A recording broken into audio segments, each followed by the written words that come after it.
I didn't do any set go. I just pressed the record button. Hello, everyone. This is Topadoes Media Junkies. I'm sorry. Coming at you again with another podcast. Welcome, Welcome, everyone. This is JJ. This is Charlie. And my lovely, wonderful wife behind me, Tiffany. Howdy. We're What was that? Did you sneeze? Bless you. just deep in thought. Trying to think of how we're gonna set this This up. is a great start so it's just- far, Charlie. Yeah, just. Fantastic. All right.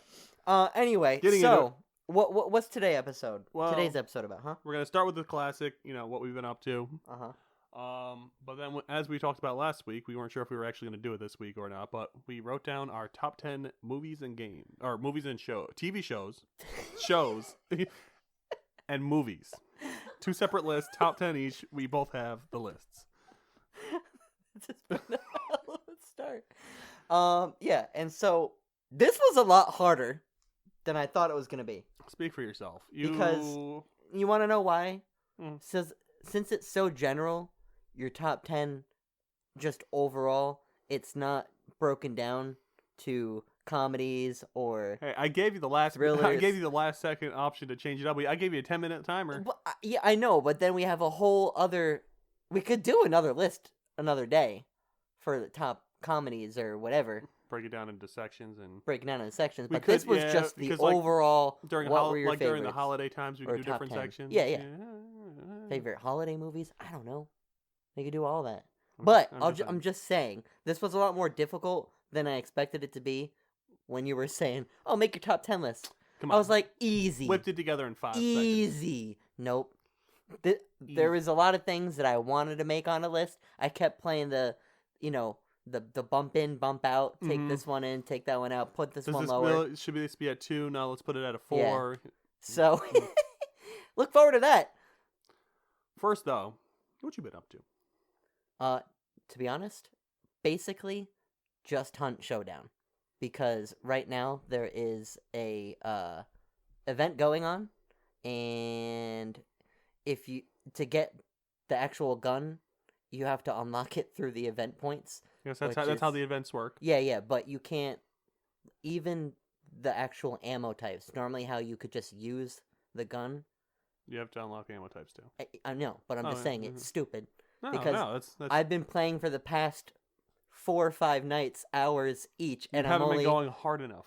I don't know how to go any harder. You gotta spend 10 hours a day and just go deep with it. You know what they want from me? They want me to buy the pass that is a 50% bump of the event points that you Nah, get. You could totally do it. And you know why it's taking you so long? Because you're burning bodies out here. You're out here trying to do the memes. You're trying to meme on people. Well, we stopped doing that once we realized what was going on. So you don't deny you were sitting out here memeing on people. I was memeing on people with the Dragon's Breath ammo type So because why it's don't funny. you tell everyone how you play? Well, okay, Dirty. it's not about getting the one-shot kills. It's about playing with your friend who's also running Dragon's Breath.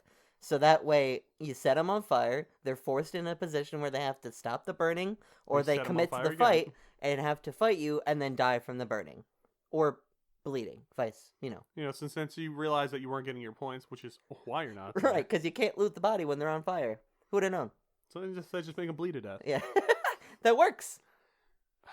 But yeah, that's what I've been doing, is trying to complete this damn event so I can get my... You're gonna make me reinstall this damn game, aren't you? You have only 7 days left to complete it. It's quite a bit. Which is plenty of time You for need me. 9,000 event points to get the slugs for the birth year. Uppercase E, lowercase Z. We got you, Leia.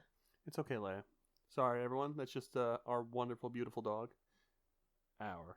I said It's it. not your dog. It's my dog, Charlie.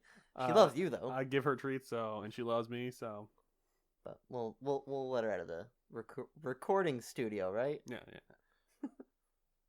All right, but as I was saying, easy. Shut the fuck up. I can get this, no problem. I'd 7 like to days. see. I'll be very impressed if you get all of the event points. Hear that, everyone? I'm about to be real impressive. Real impressive. So what have you been doing, huh? I haven't been playing too many games. I played a little bit of Ghostwire Tokyo. I was gonna say Tokyo Ghoul, but that's not Nah, I mean there is a game, but it's awful. right. Yeah, that's not what Um, you've been playing. But the reason being, I've been out watching movies and shows. I watched Eternals. Mm-hmm. It's the one Disney movie I actually missed. And since we got Disney Plus to watch Moon Knight, I decided, hey, fuck it, I'll watch Eternals. I didn't miss much when I watched it. It's not a bad movie. Would have been a vastly better show. They tried to rush way too many things. There's like multiple villains at the end. Like the villain they hyped up through like 90% of the movie. All of a sudden, another villain takes his place. So there's two villains now. And then someone else betrays him, so there's a third villain. And then they kill the first villain very nonchalantly and just like, oh, yep, he's dead. Oh, we built up all that just for that, huh? Really cool plot line we were going with. You're just gonna drop that, huh? Oh, it's just everything's resolved now, huh? All right. It was just underwhelming is the best. It's not bad by any stretch of the means. Like, it would have been a great show. Maybe watch it and would have been a better show. Yeah. But I watched that. What the heck else was I watching? Just a bunch of old movies, old Marvel movies. Like I watched all the Blade trilogy. Oh yeah. Just because, you know. They still hold up for you? 1 is okay. 2 I like the most, but it's also got some parts that are just, oh man, this is corny. And 3's been awful, but that's 3 is awful, but it has some of the funniest scenes in it. So stupidly funny. It's so where he's getting interviewed and they're like, "Tell me the secret," and he's like, "Okay, hold on. We've been working on a diet pill." Where's the thing? In my left butt cheek. All right. In my right butt cheek. All right. Fine. You know, if you look right up the center of my ass. It might not have been the best Blade movie, but it was good for It was laughs. funny, at least. But another main reason I haven't been doing anything is I decided to be that guy for some reason and buy a brand new laptop and TV. So you've been setting it all up? Yep, I've been saving some money. My last laptop, which had everything on it, which of course I was using to edit these videos and stuff for the podcast, for the YouTube side of it, decided to break. Like, the screen had broken for a while, but I was using my drawing tablet to dual screen it so I could kind of see what was going on. Kind of a little finagling a broken laptop. Yeah. I had the drawing tablet, and I was using that as my monitor so I could do stuff on the computer. But then the computer just straight up stopped working. Okay. Like, you'd boot it up, and just nothing would come up. It would be a black screen. It was time. Yeah, so finally I got a brand new laptop. Very, very good laptop. It's got a nice little... it's got the RTX 3070. Not the newest one. I think the 3090 is the newest one, but... And what was it? It's, you said 32 gig RAM? Oh, it's, I think it's... Yeah, 32 gig RAM. It's got 360 hertz refresh rate, ultra fast refresh rate. It does look nice. I did watch you play some things on it earlier. Yeah, the screen on it's really nice, which, like, the video quality. I don't think it can get up to 4K, but it's got pretty damn close. Yeah, it's got upscaled. Like, it's upscaled to imitate 4K. It did upscale pretty well. It looked like. Yeah, like a couple of those videos I put on there looked really good. Yeah. I'm impressed. It's pretty nice. I think I'll give a full review once I get a little more playing with it. You know, a little more things. And what else do you get today? Right before I came over here to record this, my TV came. The TV I didn't really need. I mean, my old TVs were like 8 going on 9 years old. I just finally wanted to move up. I had an old Sony LED TV, and I bumped up to my first OLED TV. It is the LG C1 OLED TV, which, if you know anything about TVs, the C1 is a very big TV from 2021. A lot of people said it was TV of the year. So a new one's coming out, the LG C2. So the price on the L1 is going down. So I was like, I don't need the newest one. It's just a little bit of tweaks going up. So I bought the cheaper C1, and I got it all hooked up, set up, and then I had to come over here. Not that I have a problem with that. You know, I love being here. It's right. But you wanted to play with your new toy. Oh, I put on like one YouTube or Netflix video because it has the HDR optimized. Yeah. It has Adobe Atmos Adobe Atmos screen for it. Ooh-wee. I will be also giving my review on that because it looks beautiful. I'm going to do a little bit of recalibration, make the TV look real nice. It's got a game optimizer mode, which, nice. Has a very, very fast input delay. For them hertz. So, yeah. Oh, my God. I can't wait. Well, I'm very happy for you, Charlie. I will, when we get things going, get a nice little office going, maybe I'll just toss it right in there. Well, Throw the nice one in there. Oh, Yeah. or maybe we'll get the C2 Oh yeah. for the office. Yeah. Mm-hmm. So that's it. Anything else? Man, this whole week's been going by like a blur. Yeah. I think that's everything. I've been watching little things here and there, but nothing worth talking about. Just like worth rewatching old shows, Yeah, cracking as we do. movies. Yeah. So let's jump into it. All right. So Let's do this list thing. the huh? lists. What are we starting with? The movies or the shows? Well, you have your list. Yeah, I got my Where's your list? It's in my pocket. Well, why don't you pull it out? All right. Well, the, I the, mean, li- the list. The list. oh, there let we me get the list. Okay, yeah, that's what I'm talking about. Do you have the list? Do you have your list? My list is right up. Is it on up? the screen? Is it ready to go? As we speak, we could start with either movies or shows. Yeah, that's what I was asking you. What do And you I'm want to do asking first? you, what do you? I'm want? asking you. I said it first. Let's go with shows first because my I was movies gonna are. say movies. Oh. No, I'm just kidding. Let's just do shows. Okay. So we'll start with you since it was easier for How you. many lists you got? Well, those were the games. Oh, indie I see. You games. added on That's- to everything. I'm Gotcha. getting all my lists together in one place. Okay, I Make see. things easier, yeah. I see what you're doing there. So, are we doing from bottom to top Yep. like last time? 10-1. 10 to 1? 10-1. Okay. And we'll do first your shows, then my shows, then your movies, my movies. Okay. Now, again, I like to reiterate, this was difficult because For you. for me, yes, Mhm. because we weren't going off of dramas, comedies, thrillers. We were Yeah, just everything. the overall, Yeah, so, just everything. So I also tried to stay away from shows that are not completed. I didn't. I'm just saying what I did. I tried to stay away. I think there's one or two on here that's not completed. Actually, I think there's only one on here that isn't completed. Yeah, same thing for me. I have a few that aren't completed, and I have one that I didn't complete. Yeah. But that's just because Right. I can already tell though. I'm like Game of Thrones. It's gonna be wonderful all the way to the end. Yeah. Ow, my heart. We'll talk about that later. So number 10, I had to finagle things before I came back on. Moving in and out with different things. I went with The Office for number 10. So I think that was a change up because you didn't have that on there. I didn't have it on there I remember- originally. I heard you talking to Tiff about that, and I guess you would have been disowned if you She was like, divorced right on the spot. Parks and Rec? Office? How I Met Your Mother? Any of these? These shows that mean everything. I was like, actually, no, you're right. I do want to have at least one of these on there. What is there to say about The Office? Come on now. Everyone should know The Office. I love The Office. It is really good. Diver- It's a solid show. Diversity Day. Oh God, I love that show. It is really good. So I did have to bump it. I don't even remember what I bumped off. I just wanted to get it Well, off it must not have been important if you removed it. I know, but it's out of my mind. I've gone, thrown in the trash. So that's my number 10. Are we doing this back and forth, or are you going with your 10? We'll do the whole list. Like Okay, we we're did doing with the my whole games. list. Yeah, Okay. So number 10, that was The Office. Number 9, got Full Metal Alchemist. Brotherhood. Brotherhood. Right. Brotherhood. Let's make that distinction. Brotherhood. That show was so goddamn good. It was one of those anime shows that didn't have any fillers. Every episode was a slap. Well, there was some fillers, but they didn't feel. Not like really. fillers. Didn't feel like fillers. They felt. Exactly. That's the important part. When you make things that are fillers, they don't have to feel like fillers. Well, yeah, but I mean, there's a distinction between your usual anime filler episodes that literally have nothing to do with anything. Naruto. Yeah. I'm sorry. And like the episode of Naruto where they literally spent the entire episode Hell, trying to even in get Bleach, which I Kakashi's love. mask off. That was Yeah. funny though. That was a good episode. Not Yeah, gonna lie. Even a show I like, Bleach, just a lot of shonen anime. Yeah. So this felt very smooth all the way through. Everything mattered. It felt like Good world building. good world building.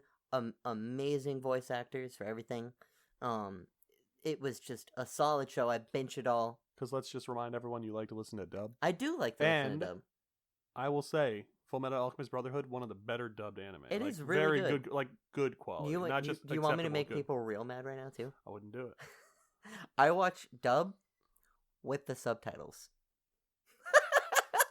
Because my old ass can't hear things sometimes, so I gotta have the subtitles on to remind me what the hell they just said instead of me having to back up. If they're like whispering, So it doesn't matter. They didn't need to be speaking English if you're reading it. No, anyway. it does matter. It's just every so often I'll peek at the subs. All right. I can see you boiling a little bit. Just confused. I'm not angry, just disappointed. Don't worry about it, okay? I'm Yeah, don't one of worry. a kind. I'll go on from my head. So after that, I don't know if you've seen this. If you haven't, you should. It's called Band of Brothers. It's on HBO. Heard of that? It's a mini series. Oh, okay. So it is a show, but it is like a small. How many episodes? To be honest, I don't remember. I want to say is 10. Oh, then because that's, I feel that's like a show. That's a series. I feel like HBO is normally with the 10 episode Mhm. thing. It's been a while since I've seen it. I've watched it twice. It's so good. If you like Saving Private Ryan, Oh, so at it's an all, army movie. it is that quality. Yeah, it's so good. But it's like taking Saving Private Ryan, but having Is it full World War II episodes. Yeah, Okay. It's so good. I like me some World War II. it's really really good. If you've not seen Band of Brothers, that is really good. They also do another one called the Pacific. I've heard of that. Some of my family members really like the It's Pacific. also really good, and that's got I always forget it. John something Benthal. I don't know. He plays the Punisher. I love him. Yeah, he's in that one too. Okay. And there's a lot of actually notable actors you'll see on the Pacific. It's an older movie. Same thing It's an as older Band of show too, Brothers. so it'll be Yeah, they're like, kind of older, and but they're younger. like before they were even really known. Bit big, yeah. What's his name? The guy. He's been in a few things. He plays that hacker show. You know what I'm talking about? Mr. Robot? No. No. Rami something. Rami Malik. It's think- all on hold YouTube. on. I'm terrible with. Let me bring this up right now, cause You don't want to be that guy. yeah, Rami Malik. I don't know how to pronounce his name, but that's him. Yeah, right from there. Mr. Robot. Yeah, That's the one. So it was Mr. Robot. Okay, so Yeah. I was right. Yeah, Mr. Robot. The hacker I guy. had big brain. I knew. He's in that too. Okay. And this is one of his earlier things that he's done. And it was really good. Check it out. Really, really good miniseries. You can binge it very quickly. Watch both of them. Band of Brothers, I think, was better, but it's just as good as the Pacific. I didn't Okay. want to put both of them on there, but it is worth mentioning that Okay. the Pacific is just as good. I thought, at least. So next, I have The Last Kingdom. Yes, you've been telling me to watch. I've been this, and telling I have you it to on watch my, this I have for it a on while. My list. I Yeah. have it on my list. Because the last season just ended. It was so good. I really enjoyed the last season, how it wrapped up. And what they're going to be doing, and I'm pretty sure they're already filming it, they're going to top it off with a final movie. Which hopefully will be good. I hope it'll be good. Because the worst part is if you end a series on a great series I know, ending and then you I have know. a terrible movie, I'd say you can pretend it doesn't exist though. right. Then. They could. The last season of a show, you can't really pretend it didn't exist No. because it wraps things up. Yeah. With this kind of situation, if you have a good ending on a show, you can pretend the movie didn't You exist. right. That is never not- happened. I could feel scared for a movie coming out, but they've done so good. They've done so good so far that I'll leave it up to them. I think they'll do it justice because of what would happen in the movie. I think it could be tied up in a movie pretty well. I don't think it would need too much. There's just one little loose thread to tie up. yeah, and it is a big loose thread, but I think it can be done in a movie pretty well. Okay. So yeah, Last Kingdom, another one that's good, And another one. Whatever. Whatever. So above that, I have Game of Thrones. Now, if you're a fan of Game of Thrones, and just to reiterate, with these lists, it's movies and shows that we enjoyed. That Right, doesn't right, mean they right, have right. to be great. right. This is our top our Yeah, top our 10. personal top. This 10s. is not the top 10 that should exist for everyone. Yeah. This is just everyone's, or not everyone's, our personal Your. take. This is my top 10 for shows. And it is possible I could have left some out. This was difficult. So there's some on here that you'd be like, why did he not put that on there? It was tough, man. There is a lot of good stuff out there. A lot of good stuff. So, Game of Thrones. Talk about this for a second, because I could go on for days about this. This would have been probably at the number 1 or 2 spot. Would have been, right? If they didn't trip and The stumble off a last cliff. 3 episodes of this show completely killed it, and I'm not gonna exaggerate here. I'm pretty sure for everyone. I'd have not met. I haven't personally ever. I've heard anyone seen say maybe a something good. few people online that were like, it wasn't that bad. I don't know what everyone's talking about. Nah, it was absolute garbage. I'm sorry. I tried so hard. I even liked the first 3 episodes. I wasn't a. wasn't adverse to the way that the battle for you know what I would be talking about if you've Yeah. seen the show, but the I've whole actually Night watched, King. I watched most of the show. Okay, I haven't so watched the end yet, so I pretend it didn't exist. the last battle with the man, they didn't go into anything about what was happening with that guy, even though they built it up for the entire series, right? They didn't tell you anything after it all ended. And I was like, It's fine. okay, This is it's fine. We're good. We're okay. The house is on fire. It's all fine. I was coming to terms with it, I think, afterwards. I enjoyed the episode. I was not happy that I didn't get any more information. I think what they should have done, if they were going to end it quickly, because it could have gone at least, I think George R. R. Martin said 4 more seasons probably could have finished it in a good way, right? He wanted to keep going. Showrunners did not want to. They wanted to move on and do other things, which was just give it to someone else then. If you don't want to do it, do something else. Give someone else this, Just ruin IP, right? Don't just ruin it. There's a lot of problems with that in animes lately. Like Soul Eater, they did the same thing. The manga wasn't done yet, but they're like, hey, let's finish this up. We'll make an original ending. Awful. It's such a bad decision for your image as a producer and a writer and a director or whatever you are. Just give it to someone else if you want to move on. Okay? It'll be fine. We all know that you started this journey. But anyway, so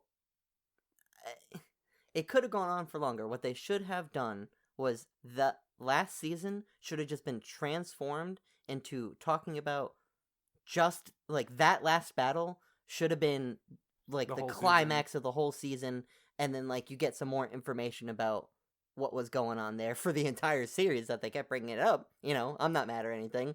And then the next season should have been the struggle between Cersei and Jon Snow and all that stuff, and have that as a complete other season. You could have even made that just 5 episodes and then done this for 7 episodes, movie or something. And that would have been fine. Yep. Right? I think more people would have been fine with that. But now, no, you have to quickly tie everything up because you have 3 more fucking episodes to tie up all these things that you have. Oh man, I'm getting you're right there. I'm getting a little heated, bit. but it's on my list because it is a good show. You can't Up just look until at just the bad. The last 3 episodes, it's amazing, and that's not even saying the actors did anything wrong, because they were all amazing. They all knew it was a dumpster fire of a end of a show. You could tell when they're being interviewed before the show even came out. Amelia Clarke, who plays Daenerys, there's one thing where they asked her straight up how it was, and she's like, "It's the greatest ending ever." I'm gonna leave now. Bye. Yeah. But yeah, it's on my list. It would have been 1 or 2, but I'm sorry. No, it can't be anymore. Knock it down. What are we at now? That was 10, 9, 8, 7, 6. Yeah, so that was 6, right? Would have been way higher. Sorry, Game of Thrones, but it is what it is. You did us dirty. That's what you get. Yeah. So above that, I have Avatar, Legend of Korra. TV shows, right. Right, we're on shows. Distract you a little bit with the Game of Thrones talk. Yeah. Yeah, I have Legend of Korra on there. I know there's a lot of people that really don't think it deserves as much praise as I'll give it, but I'm gonna be honest here. I think that show was fantastic. She had a hard run of it. It was much harder on her than it was for Aang. She got metal blood bended in Oh her my god. body. Aang had to deal with one dude, right? That was the ultimate thing. He had to deal with one big guy and one, the whole series had an arc, right, together. Whereas Korra was it felt more season like to season. Yeah, it felt more like the story of the week because they weren't sure they were going to get the... Right, so they were kind of pigeonholed to not knowing if they were going to be able to continue, so let's make it so if we did get canceled, we at least had something that was solid and you could be okay with it. Because I'd rather have that. I hate stuff that ends with just oh, sorry, you got canceled. We don't know how it ends. So being forced into that and then doing, I think it was 4 seasons, it might have been 3, but then doing 3 seasons of Korra, you had multiple bad guys that had each season feeling like its own separate thing, while still connecting them, still being an overlying thing. I thought it was done really well. Some people didn't like Korra and the way that she acted, but you gotta keep in mind that she had been told that she was the Avatar was given the training, and was going through all of that, and then she was stuck on not being able to do the airbending, right? Which is usually how it works. The last bender that was before you, that was the Avatar. You'll have the most trouble doing that one. But I thought it was really, really good. A lot of people keep comparing it to the original, which was so amazing. That's Yeah. the problem. They weren't giving it ratings on what it Yeah. was by itself, like a standalone project. They just didn't give it enough, like, to you couldn't get around the amazing original legacy Avatar, of the original, because that's a big legacy, Mhm. you know, and it is an amazing show from start to finish. I have like no faults with it. And you can fault some things with Korra for sure. I'm not saying it's absolutely perfect. It's not a masterpiece. There's problems, Yeah. but it's not as bad as people. Yeah, and I love the show, which is why it's on my top list here. Mm. All right, so after Legend of Korra, I have Breaking Bad. Mm. So fucking good. Very, very good show. You've seen it all? Heisenberg, man. Heisenberg. What? And also seeing him, because I watched Malcolm in the Middle when I was younger, Oh. and him being the, goofy dad, Yeah, fun guy, dad. and then going into this transformative character where he becomes the ultimate badass. Not even in a good way. He's just a bad person. At the end, you're not even really rooting for him. But hey, you're pretty cool. Yeah, hey, you're pretty cool. He does a fantastic job. Yes. And they present him as your protagonist at the beginning, where he becomes more of the antagonist, and then Jesse Pinkman becomes your main guy to root for. Which he's still not even a great dude. We got some Aaron Yeager in there. Oh, you didn't watch Attack on Titan yet? No, I have. I haven't watched all of it though. Okay. So for Attack on Titan, I have watched season 1 and 2 and some of 3. But we're not talking about we Attack on won't talk Titan. about that right now. So. Yeah.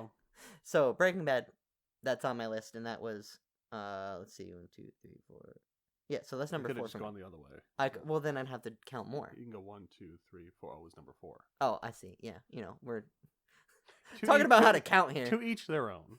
Right.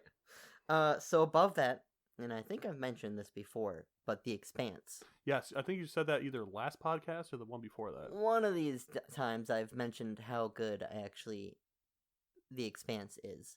Now, when it comes to shows that are on the Sci-Fi Channel, which is where this show started off at, originally have the best reputation. They don't have the greatest reputation for shows. Some of them are fantastic. But you're usually going to either have incredibly good storyline with really bad janky CG, or you're going to have a good CG with really kind of meh storyline. Or you get some hardcore sci-fi shows where it's a little of both. Yeah, and I love sci-fi stuff. I will say that sometimes there's a line for me where I'm like, that's gone a little too far.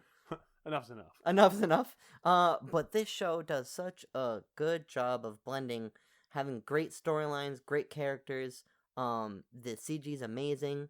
I feel like this is going to be a trope for me as a person, just like mentioning all this CG stuff. But it is so good. Hey, you're a man of quality. I gotta have some quality, all right? And this show does all of that. It hits all the notes for me. I think there was only 5 seasons, so I thought it ended at a good number of seasons. I think 5 is probably my favorite number of seasons. 5, 6, that's probably like the sweet 4 or 5 is for me. It doesn't overstay its welcome, Yeah. but it's not too short where you don't get enough. You can get a lot of stuff filled in. You get a lot. Depends on the number of episodes in the season. That's true. Yeah. If it's a season or a show with only like 4 or 5 episodes a season, Right. And then 5, you can push 6, it out a yeah. little bit more. I will say though, at the end of the series, because it was canceled ultimately. Oh, so first off, it started on Sci-Fi, right? Got canceled. And then there was enough of a push from the fan base through one of the actors that actually got noticed by Jeffrey Bezos himself. And he took interest in Amazon picking the show up, which they did, and then kind of finished off the series with their final 2 or 3 seasons that they did on Amazon. And I think that actually lended to them being better quality. Even though they were fantastic before, I think you them get that having, little bit of extra money in there. Yeah, the little extra oomph really helped get the quality there. But apparently, the viewership and ratings weren't where they wanted it, so they had to cut the cord. Because there are books right? And there is more story to tell in The Expanse, and they do kind of set up a spot where if they wanted to do a spin-off, they could, because there were some unanswered things, and it was kind of funny how they ended it, where one of the main characters was literally sitting down after they've gone through all this stuff, and he is like, but I still have to go do this, and I wonder what happened with this, and the woman is like, okay, just calm down, it's not, we'll think about that later, let's just relax. Yeah, let's just, no. Relax for now. We'll think about, that's ahead of us. And I just love how they kind of did that. They know that there's a lot more to talk about. We don't know if it's coming back, but this is where we're going to end. Yeah, with the streaming wars, as they always are, and everyone needing content, I can see it coming back. They could possibly bring it back, because it was show up popular. on Netflix. Yeah. It could, I mean, I guess. They have to buy it from Amazon, but... If they let those rights run out. You never know. You never know. But, anyway, so that was my number 3. Okay? And now we're looking at number 2. Top 2. Number 2, Peaky Blinders. Peaky. God, I hope that isn't a huge plosive on the recording. Explosive. Obviously, we've talked about it. This was the one show that I left on there that isn't completed. Like, it will be soon, but everything so far... It's one last season. How bad? Right, As we said, who could mess up a last How season? bad could your last season be? Yeah, couldn't possibly ruin... Am I gonna have to come back to this list and knock off Peaky Blinders? Next year. Fucking goddamn it, they did it again. I swear to God, if they ruin Peaky Blinders for me, I'm done with shows. I'm just done. I'm not watching anything ever again. I won't watch it until it's completely over and everyone's told me that it was good. Yeah. I'm not committing anymore. But yeah, Peaky Blinders just... What an amazing show. Good period Stellar cast. Music's amazing. Music is amazing. I love the time Everyone's period. acting's amazing. Cillian Murphy is my favorite actor. He's very, very good. So freaking He's getting up there for me, too. He's amazing. And then Tom Hardy. Obviously. You got Adrian Brody. Mm-hmm. You got some really big heavy hitters on there. So good. And yeah, that had to take the number 2 spot for me. It's a damn good show. Even with the last season not being up yet. No, I respect that. But I'm pretty comfortable right now. Putting it right there. Putting it right there, number 2 spot. And now we come full send to number 1. And you knowing me should probably guess it's Avatar: The Last Airbender. Yes. That is no surprise there. That's no surprise from anyone who knows me. I absolutely love Avatar: The Last Airbender. I don't even know if I have to say anything about it, to be honest. It has one of the best written character arcs in anything ever with Zuko. My boy Zuko is the best written character ever. Yeah, he goes through it, and it's a perfect, like, it actually, you see the development. It's not just like, I'm a bad guy. Oh, I'm a good guy now. Yeah, that's not how it works. What I did was wrong. Mm-hmm. I'm going to help you people now. There was a struggle. There was like a whole season of him struggling about whether he was right or wrong. The man transcended himself. It was an amazing journey. Even with Aang, like, he made some good leaps and bounds too. Yeah. Maybe not as much as Zuko. I don't think anyone can match up to Zuko. I don't think so. And even the voice Well, he got actor, lucky. He got stuck with one of the best grandpas in the world. he did get lucky with that. Uncle Iroh is the man.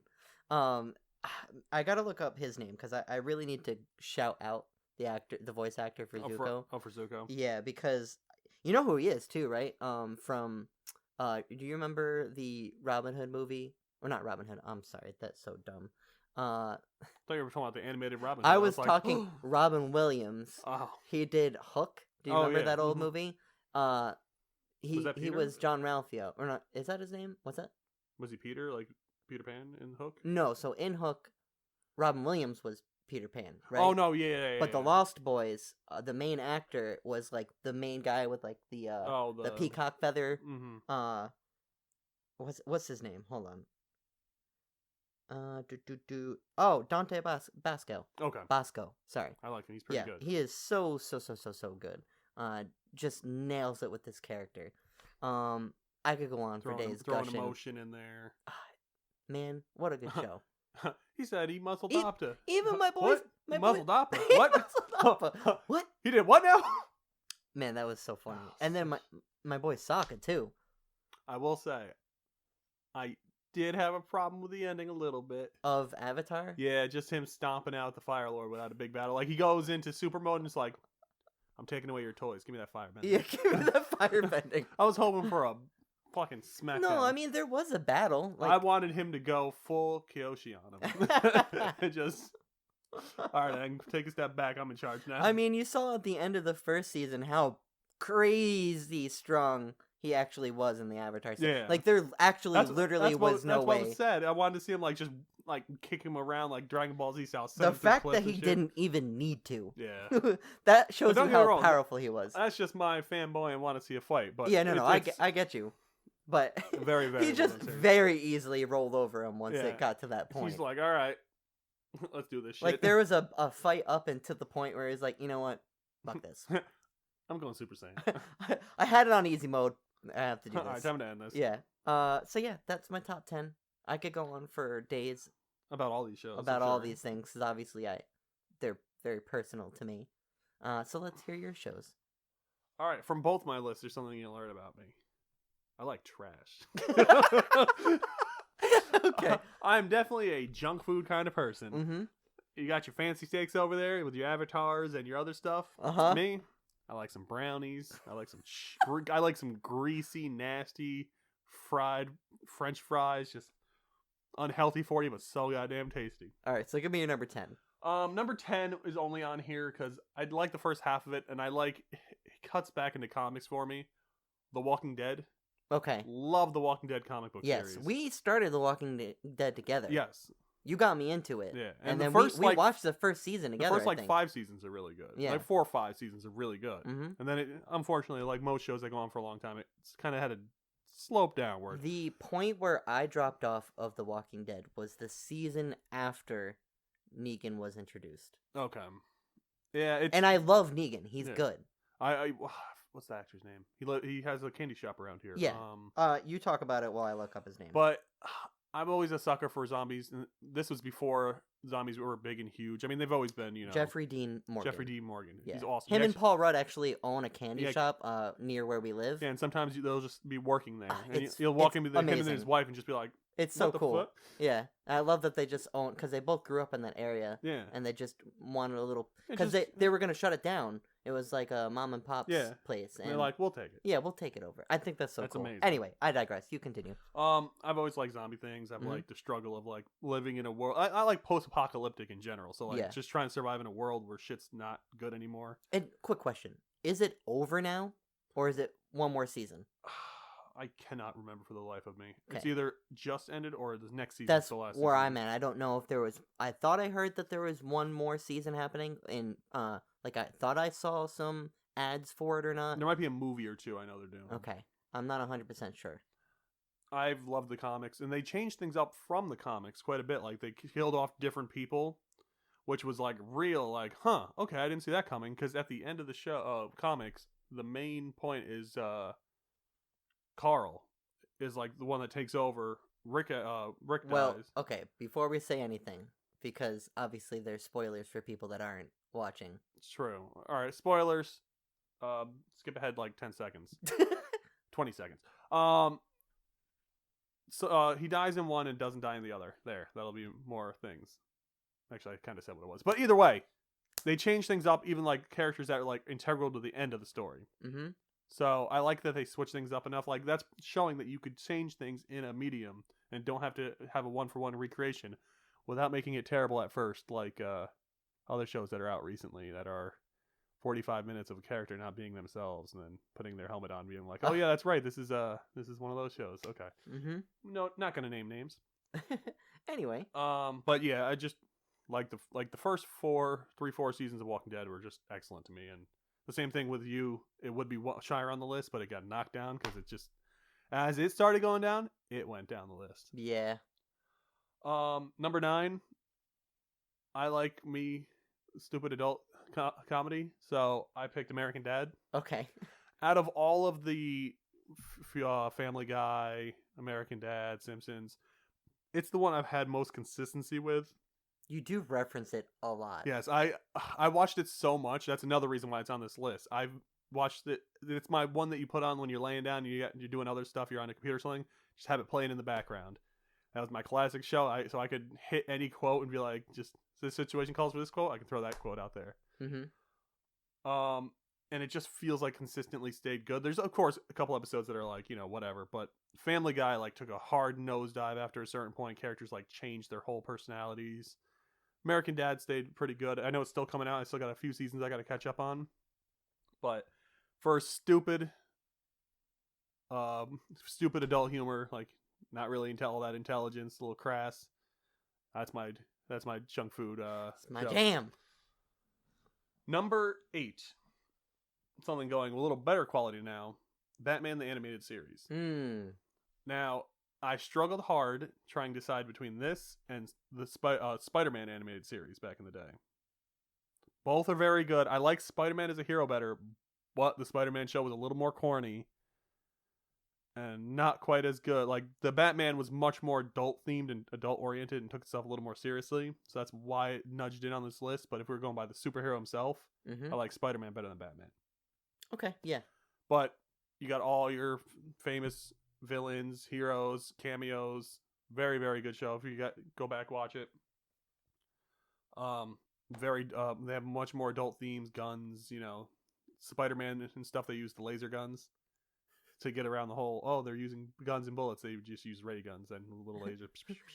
Easy fix. But Batman, very, very good. Definitely give it a watch. Such a good show. And it's decently long, and it stays good throughout almost all of it. How long is it? Multiple seasons, like 8 plus, I think. I was gonna say 8. Yeah, I think it's 9, it's a lot. 10. I don't think it's that many. I mean, it's still probably a big number. Yeah. Especially for those animated shows. It usually gets in the high numbers. Now, my number 7 we won't need to talk about because it was already on your list. Full Metal Alchemist Brotherhood. Oh, wonderful. All the stuff we said during that time applies to me. I just love the world building, the mix between magic, sorcerer, or alchemy, and just, like, the war aspects of it. Yep. Just the fact that, like, they're having the big standoff and just one shot from one homunculus started a whole big war. All the strings being pulled in the background. Loved everything about it. That was another one of those shows where when the first one came out, Full Metal Alchemist, if you watch both series, they're same up to one point, and then they started outpacing the manga and they wanted to do their own thing. So the regular Full Metal Alchemist, they did their own thing, had their own crappy ending, and it was a little bit of a letdown. It was good back in the day, but this was great, and they just kept the first part and then just stuck with the canon manga ending. It was much better. Much better. Also has one of the absolute saddest scenes I've seen. A couple. In there's a few. In animated. Oh, I'm terrible. talking specifically episode 2. Oh, I thought it was a terrible day for Rain. No. With the homunculus girl. Oh, that one's pretty bad too. But I don't know, man. The terrible day for Rain. No, that was really sad too. My boy, Hughes. But that really hurt. But I'm just saying, like, that this was a fucked up thing that happened in episode 2. True, but the daughter was almost jumping on her dad's casket. Come on now.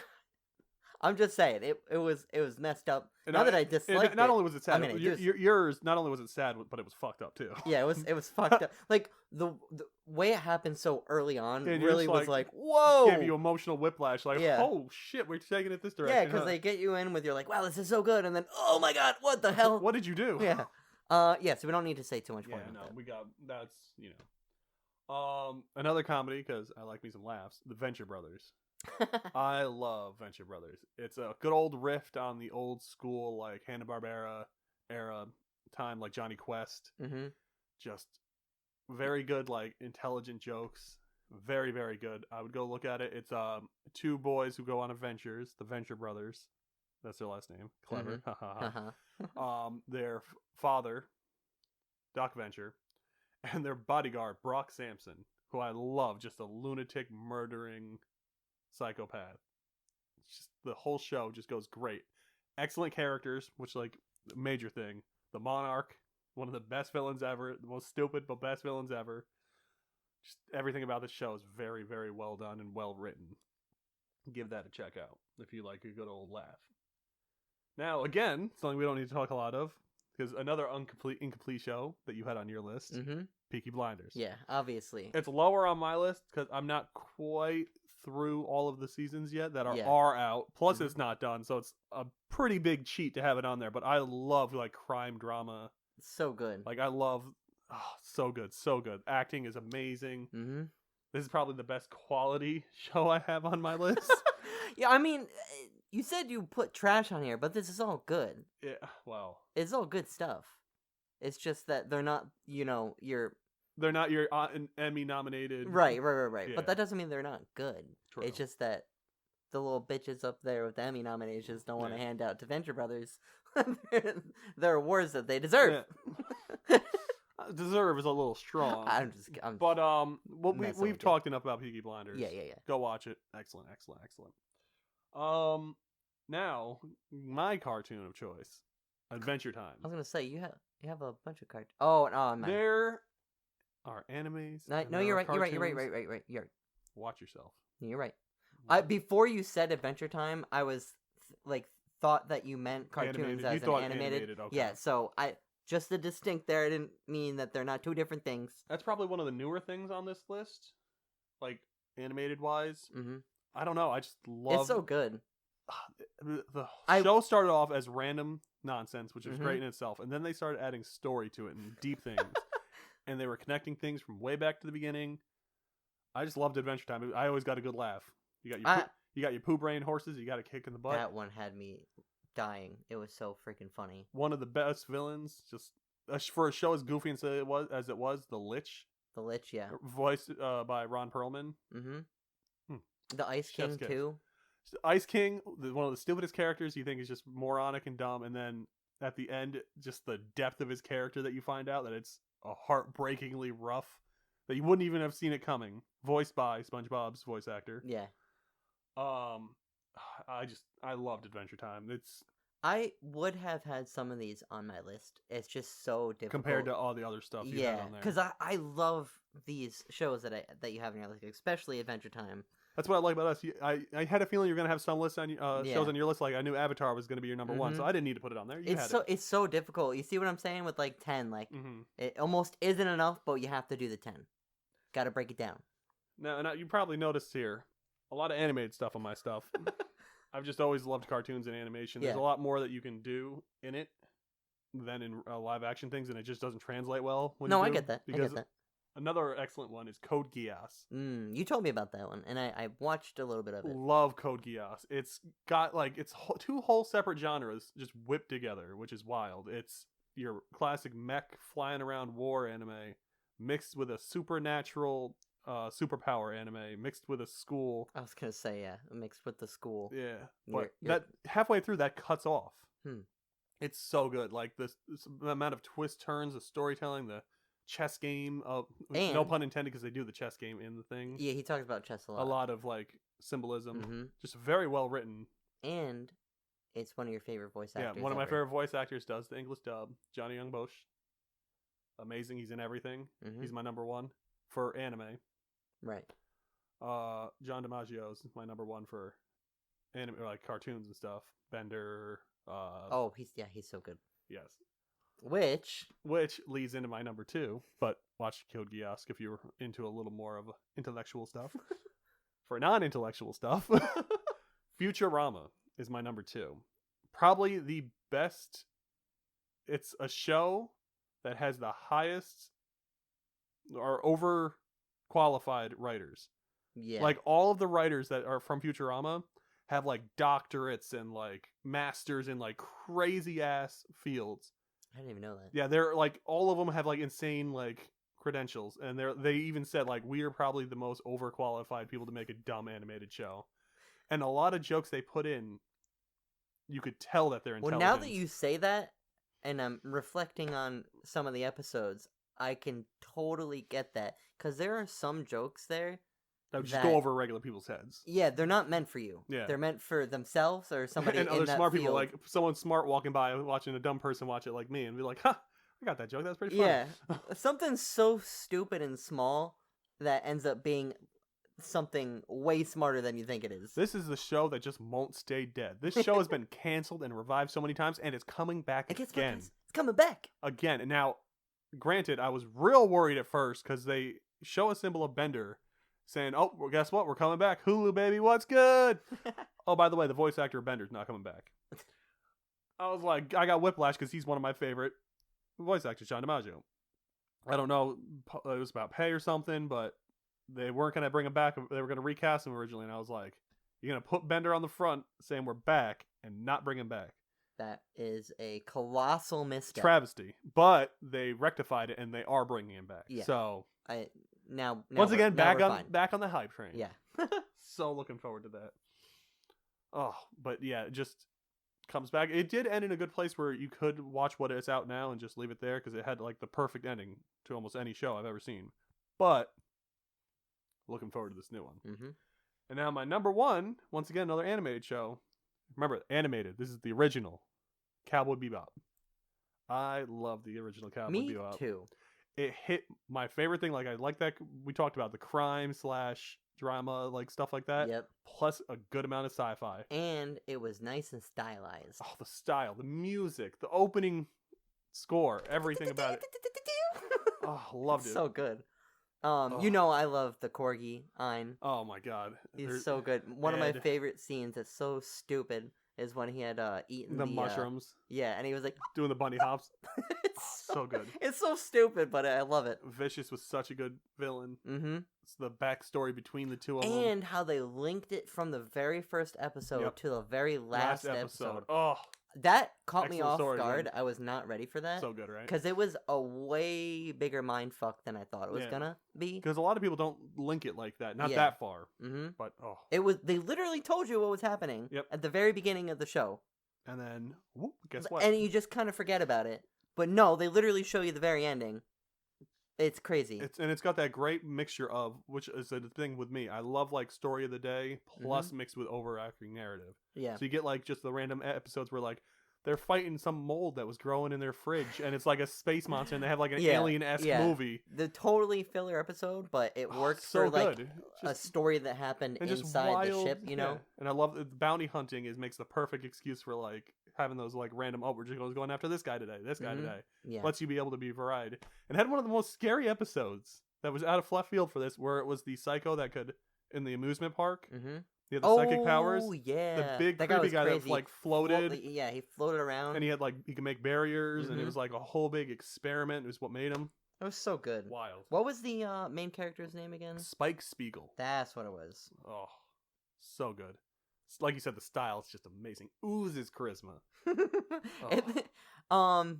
And right, you made the distinction. It was the animated, not the actual live action. I let my hopes get up for that. They went down when I heard about it, but I was like, maybe it'll be all right, maybe, and it was awful.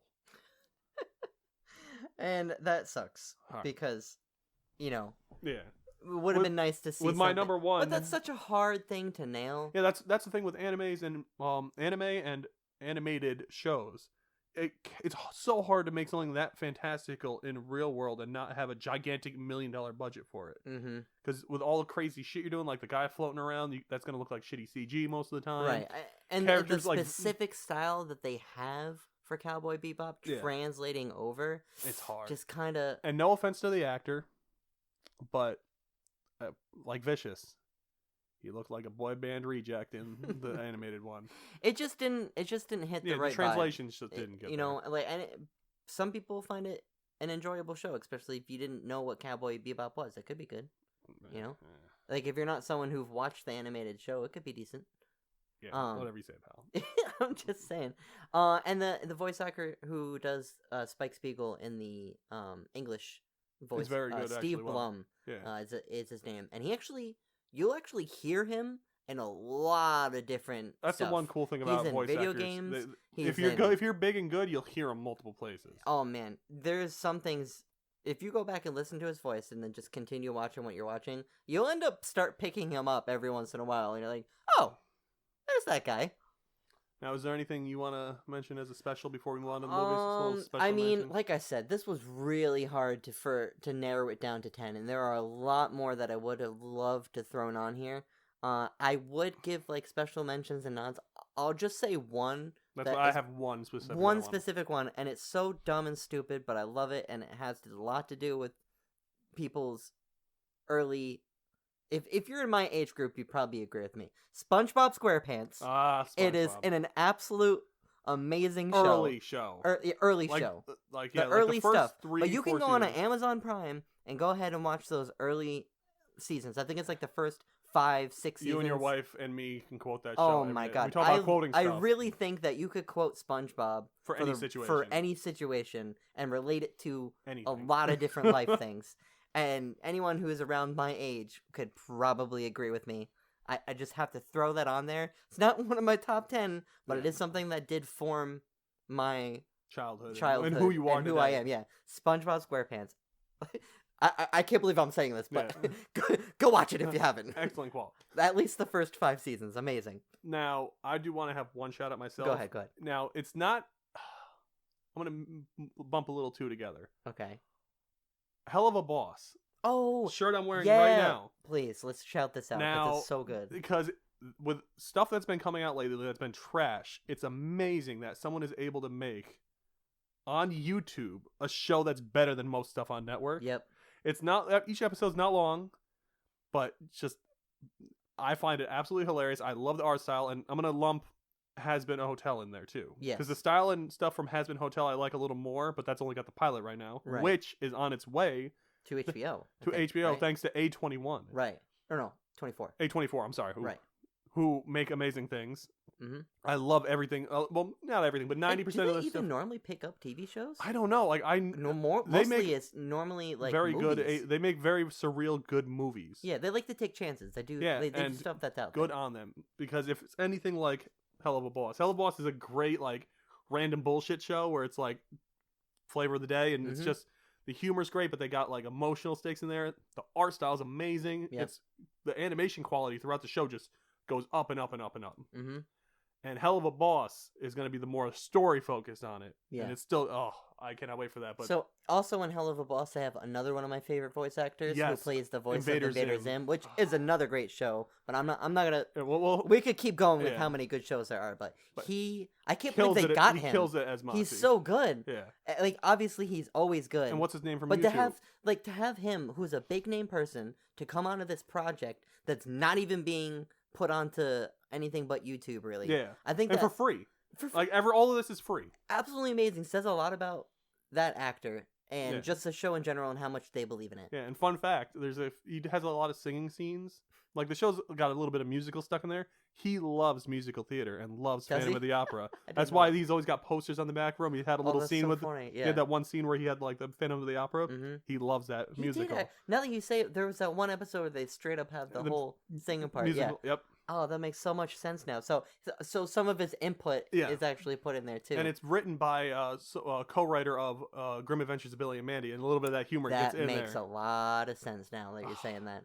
Just Anyway, excellent. Hell of a Free Boss. on YouTube. on YouTube, go check it out. Support the crap out of Yep. these people. I grabbed a few because shirts. we want this show to continue, Yeah, and they're coming out with a second season. No, of I Hell know of a they're Boss they're for coming free out on a second YouTube season, still. but keep it going. Yeah. We want this community to grow because more of this would be amazing. Yeah, and I love to see supporting people who are trying and doing things. Yes, exactly. So Their support passion. these guys. Mhm. They're so good. I am telling you, if you like any of the things that we just said, go check it out. Yeah, I it's think it's you'll adult enjoy it. humor. It's very adult. Very humor. adult. It's like they try to make adult humor, but not as like just dumb as American Dad and Future and Family Guy. Mm-hmm. Like that's the dumb adult humor. Still good, but it's dumb adult.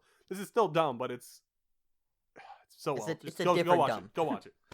All right, so now So that's the shows. yeah, so that's done. Oh wait, no, we got to do movies now. Oh god. Oh god. All right. So I don't know if this will be easier or harder. I don't know. A little of Again, both. I spent a lot of time switching things in I and actually out. had an easier time on this one than Did you? shows, yeah. Oh man. I don't know. I've watched a lot of movies in my day, and I'm really into film. That was one of my main focuses throughout my childhood. Was wanted to get into film, but life happens. Life Still life love fi- the films. Life finds a way. Yeah. To fuck things up. That's right. But yeah, so this one was kind of difficult because it's especially since it's all general. It's not specific to doing certain things. In and out, there's a lot of different movies. So let's start with 10 for me. I am gonna put Avengers Endgame on there. Okay. I really felt that needed to be noted because Yeah. it is one of All those. those superheroes on the screen at once, just what a cinematic event. Yes. Not even a movie universe. It was an event. Mm-hmm. All the years leading up to something that I think is very special. I thought it couldn't get any better after like the original Avengers movie. Like Right. to see all the Avengers on screen once, that blew me away. Right. And then just to introduce more and more characters, then boom, just And the culmination of everything. It was so well executed. And I just think someone who didn't grow up reading comic books and really getting into that entire universe through the Marvel Cinematic Universe, and I wouldn't say growing up with this because like I was a lot older once it got introduced, but being with it for so long, with it for so long, and then knowing for so long because they told you straight up what they wanted to do, and they right? added it like they give delivered. you hints forward, they connect everything. It just made you saw it grow and grow and grow, and you have all of this stuff.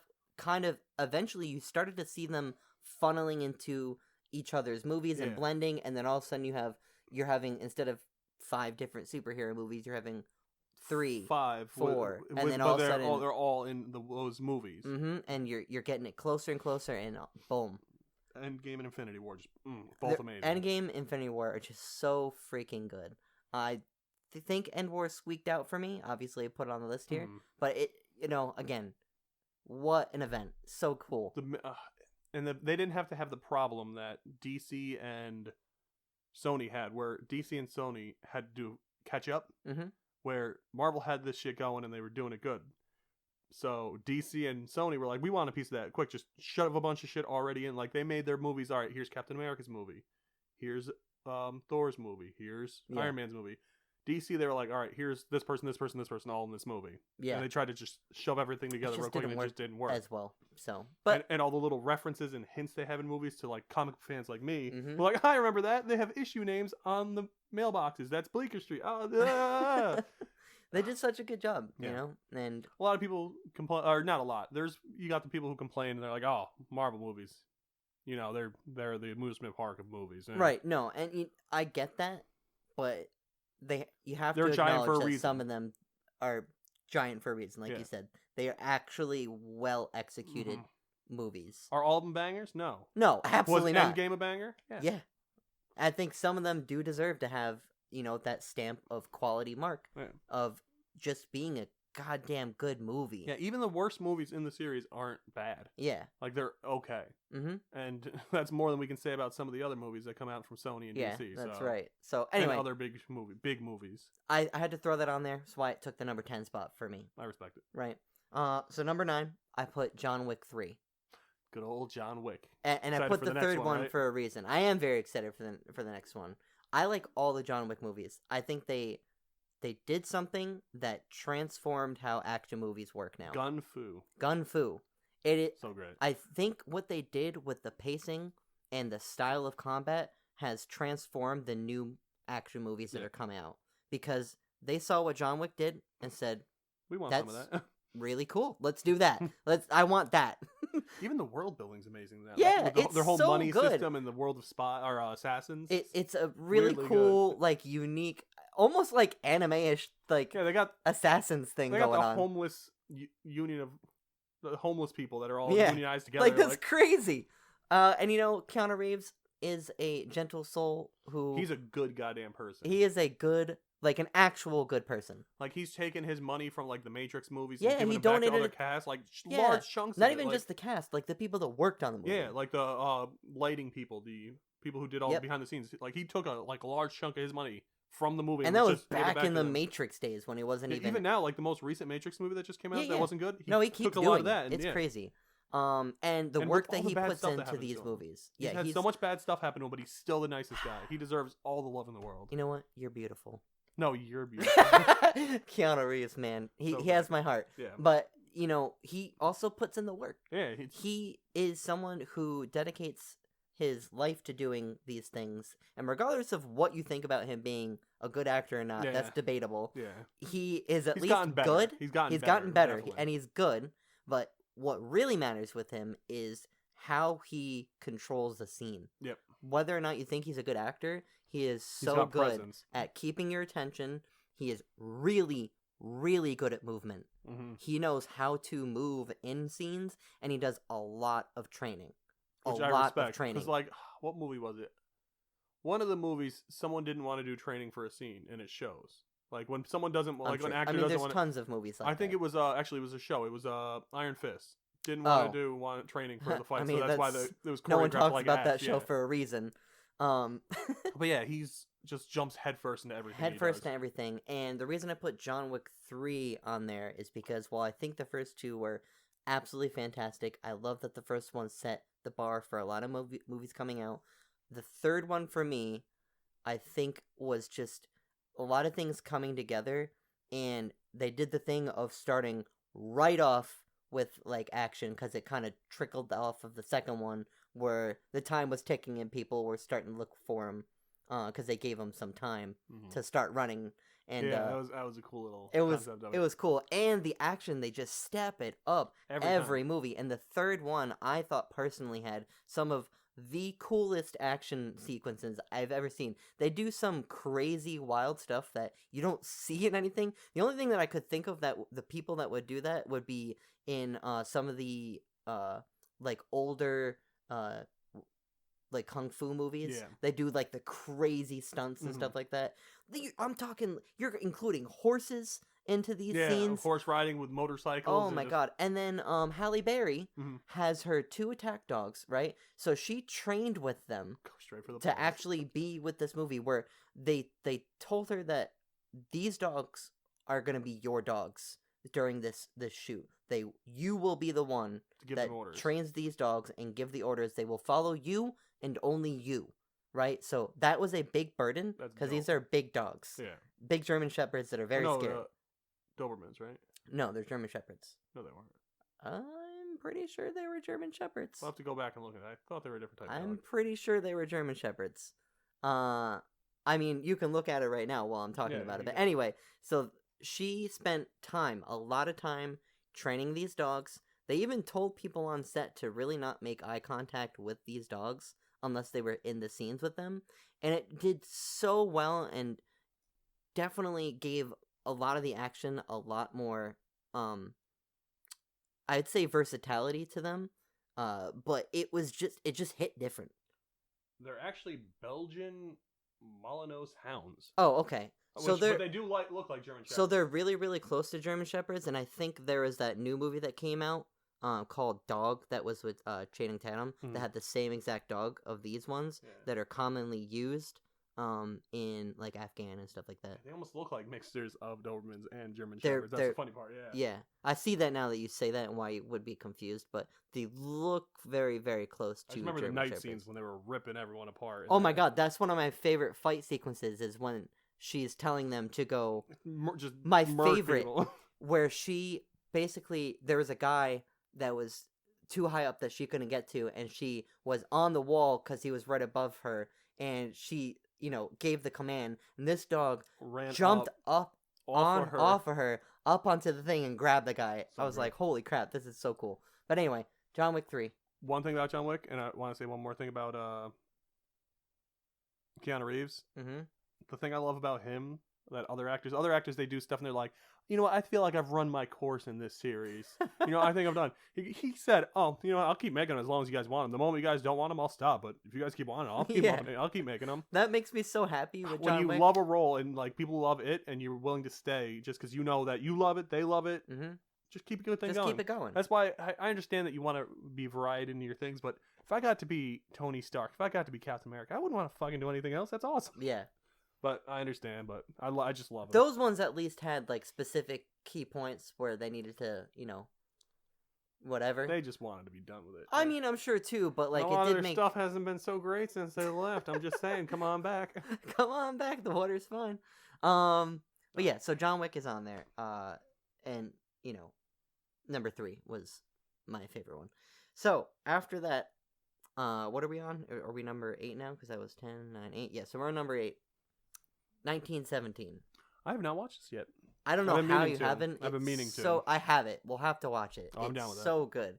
But that is a film that is... Was that the one that was shot with continuous shots? It's a one-shot film. I mean, obviously, it's not actually shot in one go, that would be an absolute disaster. But it's shot in all long shots. Like it's Unless not like you multiple know cutting. where to look and understand a little bit about how editing works, I wouldn't say you'll have a difficult time. Some scenes you'll be like, how the hell did they do that? Yeah. You won't find like cuts like when you're watching freaking Taken 3 where they cut No, jumping over a fence like oh 6 my god, times. that makes me actually throw up sometimes watching that movie. But this movie, they do such a good job that the cuts are smooth and you would not really be able to tell where. There is one specific scene where you're like, obviously, that's a cut. But that's because there was a time jump because of something happened. But it takes place in one day. And I really like getting that close, personal, gritty feeling of like, at the end of the movie, you're like, wow. That was a hell of a day. That was a hell of a day. I gotta do it tomorrow. Like, he's a soldier. Yeah. You know, that was a shit day. Absolute shit day. Oh, I'm looking forward to And this. it was like to one of see it those so bad. things where you're like, holy crap, I can't believe he's got all that rest of the war to go. I like war movies too. There's And, something about them. One of the best war movies I think made. There are obviously so many good ones out there, but this one is top Really up there. tier. So freaking good. And also the guy who directed it, this movie is loosely based off of a story that his grandfather told him who was in the war. So something that happened to him. This movie is loosely based off of that. And he has been wanting to make this movie his entire life. Hot damn. Like, as a young boy, was like, I want to make this movie. Alright, I like that. And he waited for the right moment. He just didn't jump into it as his first thing. And I think that it also lends to it being an amazing thing Cinematic. because it's Because very personal. When you have the passion for something Right. and you put it into it, you Right. can see that usually translate over. And you know, he has said obviously it's not a one for one. This Yeah. isn't the exact story he told, but he took that story and then transformed it into what I think is a masterpiece of filmmaking. It is so good, and it's so unique. That's the thing. Like, because the way they shot it, this war film felt so surreal and realistic and gritty and real. that you don't get in a lot of those war movies at all. Yeah, sometimes it's just, people fighting and shooting. Right, But and you sometimes just when don't feel it some as things you much. watch, like Saving Private Ryan, like that gritty, like when they're on the beach and you're just like, oh, this feels grimy and real and just, oof. Yeah. I'm looking And forward I to mean, this. that's a different vibe, and we'll get to that later too. Because I don't want to spoil anything, but Spoiler alert. it's on my list. This is like just below that for me. Oh, okay. Just below. And the only reason that it's behind, I'll get to it when I get to Saving Private Ryan. But fantastic film. Check out 1917 if you have not already. But if you already like war films, you've most likely already seen this. Go check it out. So above that, and this is another one that I switched out earlier. Oh, I put Spirited Away. I love Spirited Away. Spirited Away, I think, is probably my favorite Studio Ghibli. Ghibli, yeah. Giblets. I always mess Studio Giblets. Yeah, Studio Giblets. There are so many good ones to choose from there. Yeah, House Moon Castle, Princess Mononoke. I love They're Princess- all which amazing. is coming back to theater for like a few days. That's pretty cool. But yeah, Spirited Away is just so good. Spirited Away, I think, was one of those movies that I think when you watch it, you're kind of a little confused, but you're 'cause okay it's so confused. out of there. It's like, wow, this is some kind of fantastical, crazy shit. I'm strapped in. Let's go. Yeah, and being a Studio Giblet film, if that was your first introduction to what those movies are, you might be a little put off if that's like not your kind of thing. Yeah. But It's if just- it is, I don't know, man. It's and you just so know magical. those, I can't see anyone it not is liking it. no. I haven't really met anyone that's watched it and didn't like it. It's the soul behind these movies. Yeah, there's so much soul behind that movie, and it's just such a creative environment. Which it, Fantastic. I don't know how these people think this. that's what I'm saying. It boggles my mind sometimes how they come up with these things, and then wrapping it all up in a nice little neat bow for you to watch with your children. Yep. With all these like really crazy kind of scary elements added into it. But it's still, you can be watched by you and your children. They do You it in both love such a way that almost reminds me of the Brothers Grimm, where they do these things where it takes something that seems very childish and then turns it into something Kicks adults can enjoy. It kicks the darkness up a little bit. It does. It kicks the darkness up a little bit for sure. But there's also lessons involved Yeah. in these things. Like one of my favorite. He's not even like a real villain. No Face. Yeah, I he's love No Face. it's so all good. about greed and Yeah. and overconsumption. Mm-hmm. I just love him offering like everyone money. And at the beginning, it's almost like, oh, who's this guy? Yeah. And you're like, harmless. And Yeah. then by the end, you're like, whoa, Yeah, that's a and problem. I just the one scene where he's holding out the gold to her and he's like here, a piece of gold, and she's like, no, I'm good, and he's like, gold, and he like makes giant just Big like like whole handfuls of gold. Oh, so good. Loved it. Loved the whole movie was just excellent. Chef's kiss. Chefs. So that was number 7. My next one, I think we kind of mentioned this. It was Saving Private Ryan. Oh yeah, Saving Private Ryan. That's why you didn't want to talk about it then. Yeah, because I that put makes this on sense. my list. Okay. This movie is so goddamn good. I It's don't really alright. know. It's okay. I don't even know if I need to say anything about it. I don't know if anyone knows about that movie. No one has ever heard of this movie. No, I said, as I said earlier, I love war movies, so This a is really top good tier. a really good war movie just really does it for me. Top tier. Of course, it's got some fanciful things, but I think this was the first time that a war movie really felt very visceral. Yeah. Everyone remembers the iconic D-Day scene. Oh man, the guy's getting blown apart. Mm-hmm. Head's getting taken off. Oh my god, I freaking love that movie. There's a few, and freaking Vin Diesel's in it. Was he? Yeah.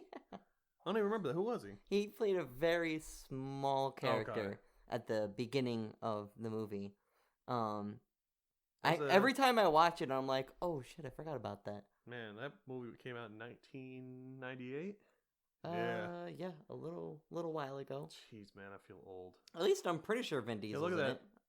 Vin If Diesel. I'm not yeah, here there is. I'm like, now I'm thinking about it, I'm like, He was Private Capizzaro? Is it Capizzaro? something like that. Huh. But I remember being in it, and every time I start it up, I always forget. Tom Hanks, Matt Damon. Just It still has one scene that I have trouble watching. which one? It's so dumb, but it's like, do you remember the scene where the guy's in the? It's like one at the very end of the movie, and the guy's in the room, and one of the guys comes up the stairs, shoots the friend that he's with, and they have this like tussle, and he takes out the knife, and it like slowly goes into his chest. I still can't watch that scene. It's so sad to me, and I get so mad at the guy that isn't doing anything. Oh, the one just sitting around. Yeah, and it makes me so upset. I do actually watch the scene, but I fucking hate that scene every time I watch it. I'm like, ugh, this makes me so mad. But good movie. Very, very good movie. Like you said, if you haven't, you have to go see it if you haven't seen it. If you haven't seen this movie and you like war movies, then what are you doing? Yeah, all you youngins out there, if you haven't seen Saving Private Ryan, so good. Go do it. Next up, I don't know if you've seen this one. It's called As Above, So Below. Yes, I have. Oh, you have you? Yes. That movie surprised me how good it actually was. A horror movie.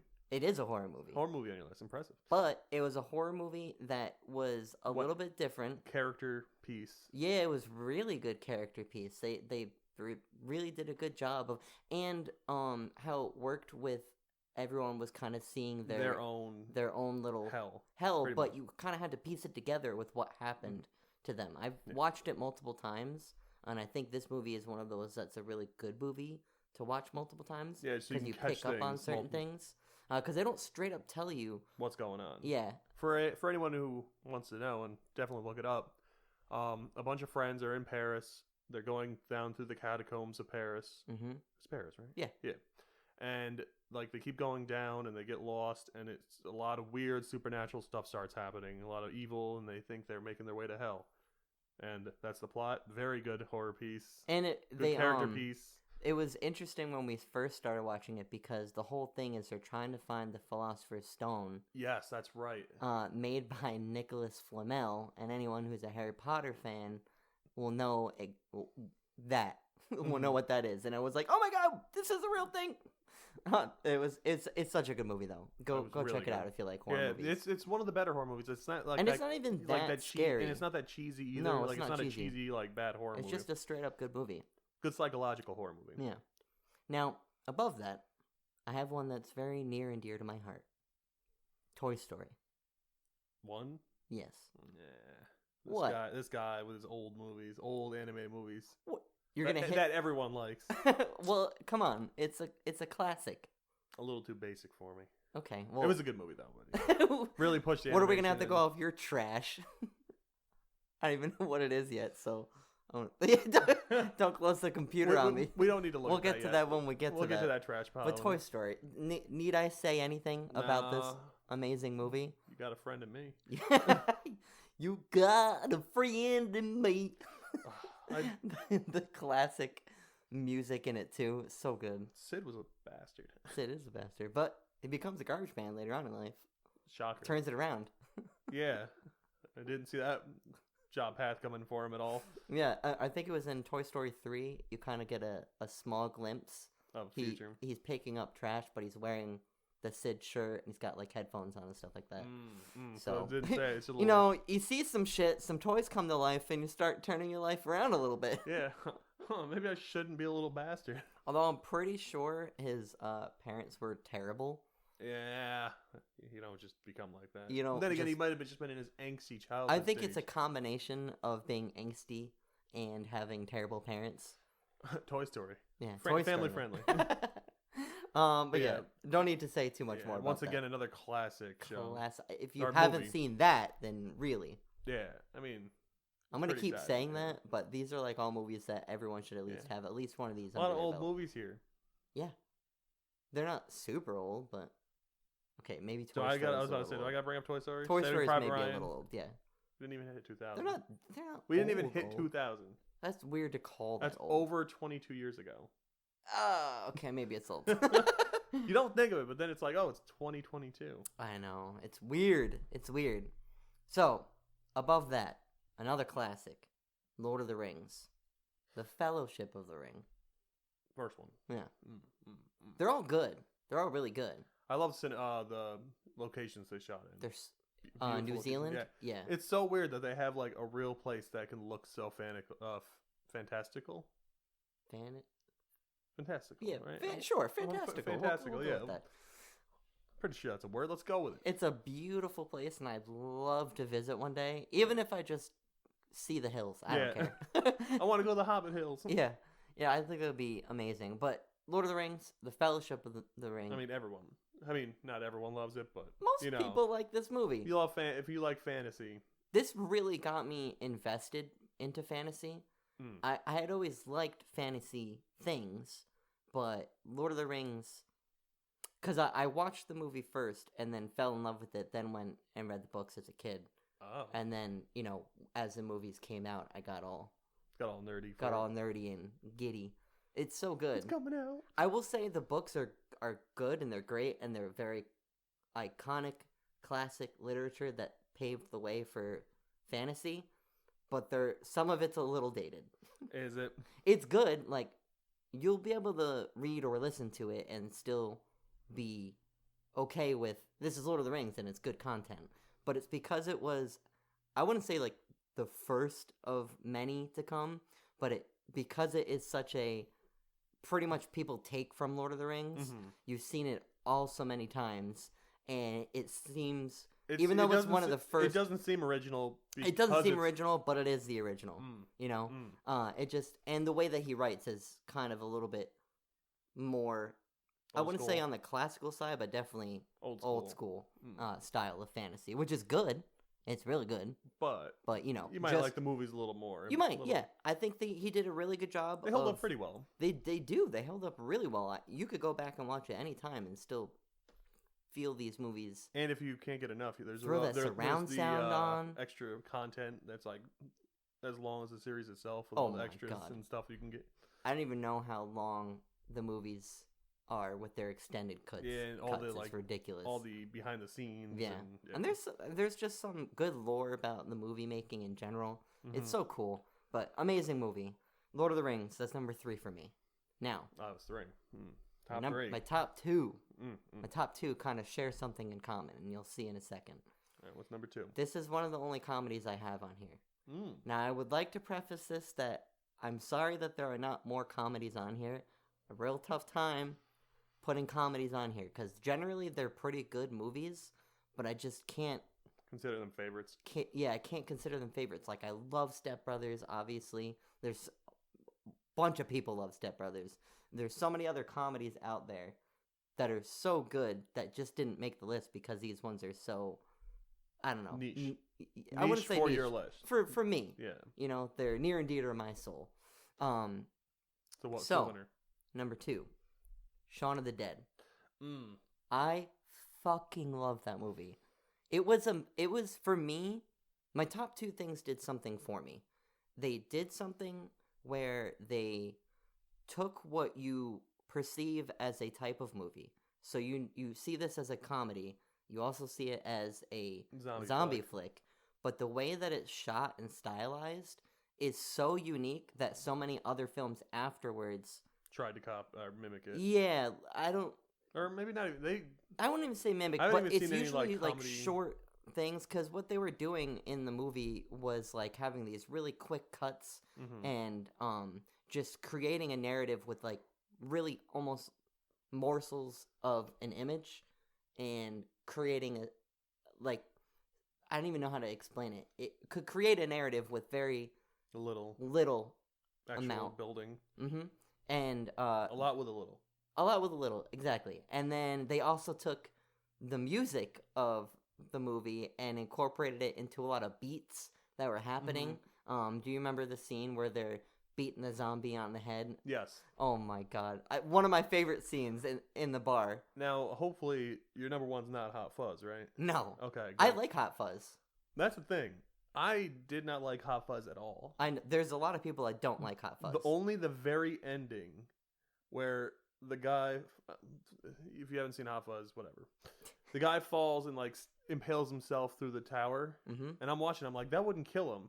And then like 30 seconds later, he's like, oh, and talking. I'm like, and that made me genuinely crack up. But other than that, I thought the whole beginning was boring, so I was really worried about, because for whatever reason, I ended up seeing Hot Fuzz before I saw. I really think that with Hot Fuzz, they leaned way more into the British comedy. Yeah, I mean, but I like British comedy. Yeah, but this was more. It was way more dry than Shaun of the Dead. I like Ricky Gervais. I know, but he's true. He's a different thing. He's more raunchy. But this I like was the old way school more Office dry. too. The British Office. Yeah, I know, but a lot of people didn't like Hot Fuzz. I loved the Hot Fuzz. It was, once again, back before zombies became too saturated. You mean not Hot Fuzz? You mean Shaun of the Dead? Shaun of the Dead. Sorry, yeah, I'm like, you literally just contradicted yourself. Yeah, Shaun of the Dead was very good. Hot Fuzz, not as much, not as hot. Hot trash. Not as Hot Fuzz. Shaun of the Dead. It was a little before it became oversaturated with zombie stuff, so it was still because it was before that big boom. Yeah, Walking Dead pretty much launched everything. Like it pushed everything else. And, I mean, there was zombie movies before. Oh yeah, there were tons of but, zombie movies before, but they hadn't been as popular. Yeah, and not a lot of comedy zombie movies. Like you said, really. It's usually short little things or like little skits or something, like Key and Peele, but not a whole movie. Yeah. And normally, a zombie comedy is usually not trying to be a zombie comedy. And a zombie comedy in Britain. Yeah. Got everything. It was good. It was really, really good. But that brings me to my number 1. My number 1 film, and it probably always will be, is 28 Days Later. I did enjoy that a lot. I think that is the best zombie film out there. Now, you could fight me on this, and this is just a personal preference.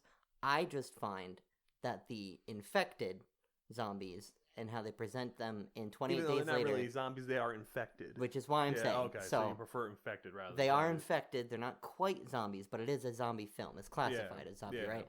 So some super rabies. The rage virus actually scare me. The ones that are slow don't really scare me at all. True.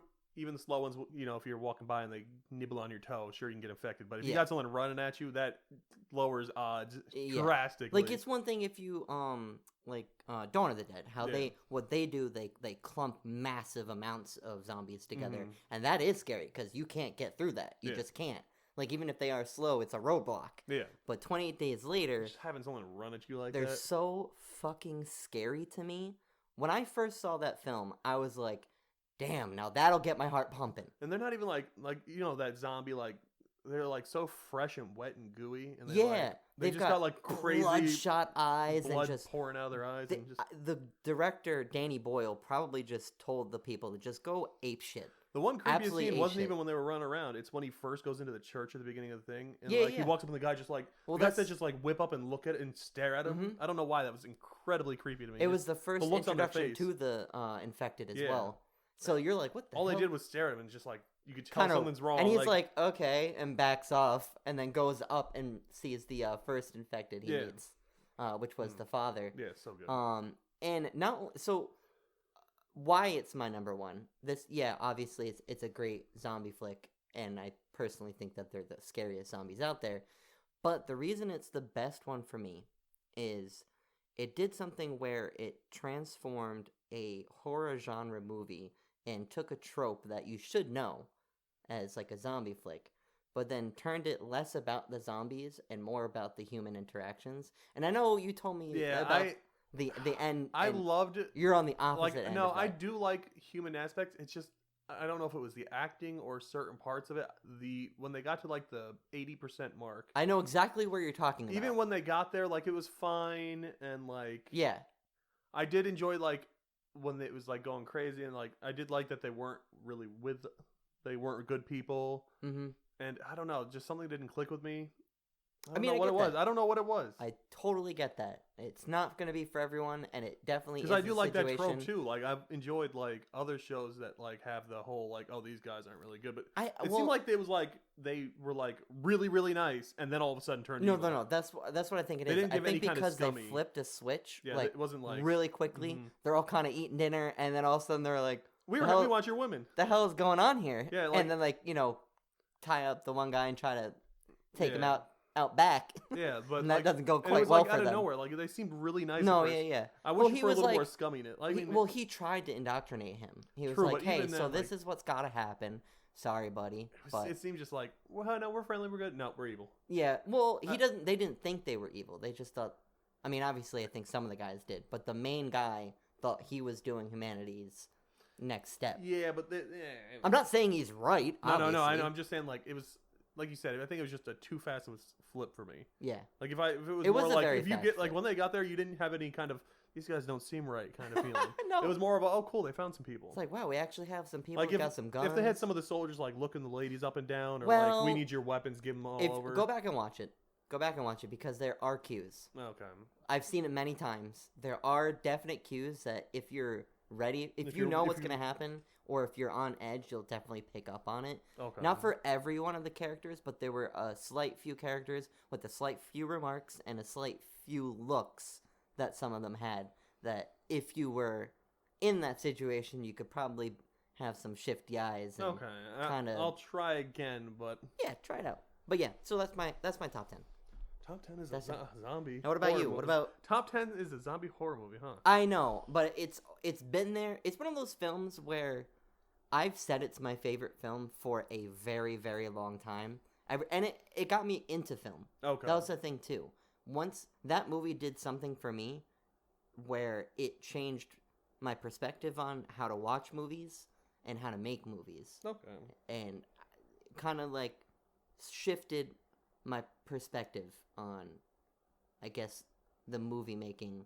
I thought it was one way, and then I saw this gem of a film. and you could do it a different way. Yeah, and that really said something for me. I thought that was really cool, and it got me kickstarted into film in general. All right, I'll give it to you. Very good movie.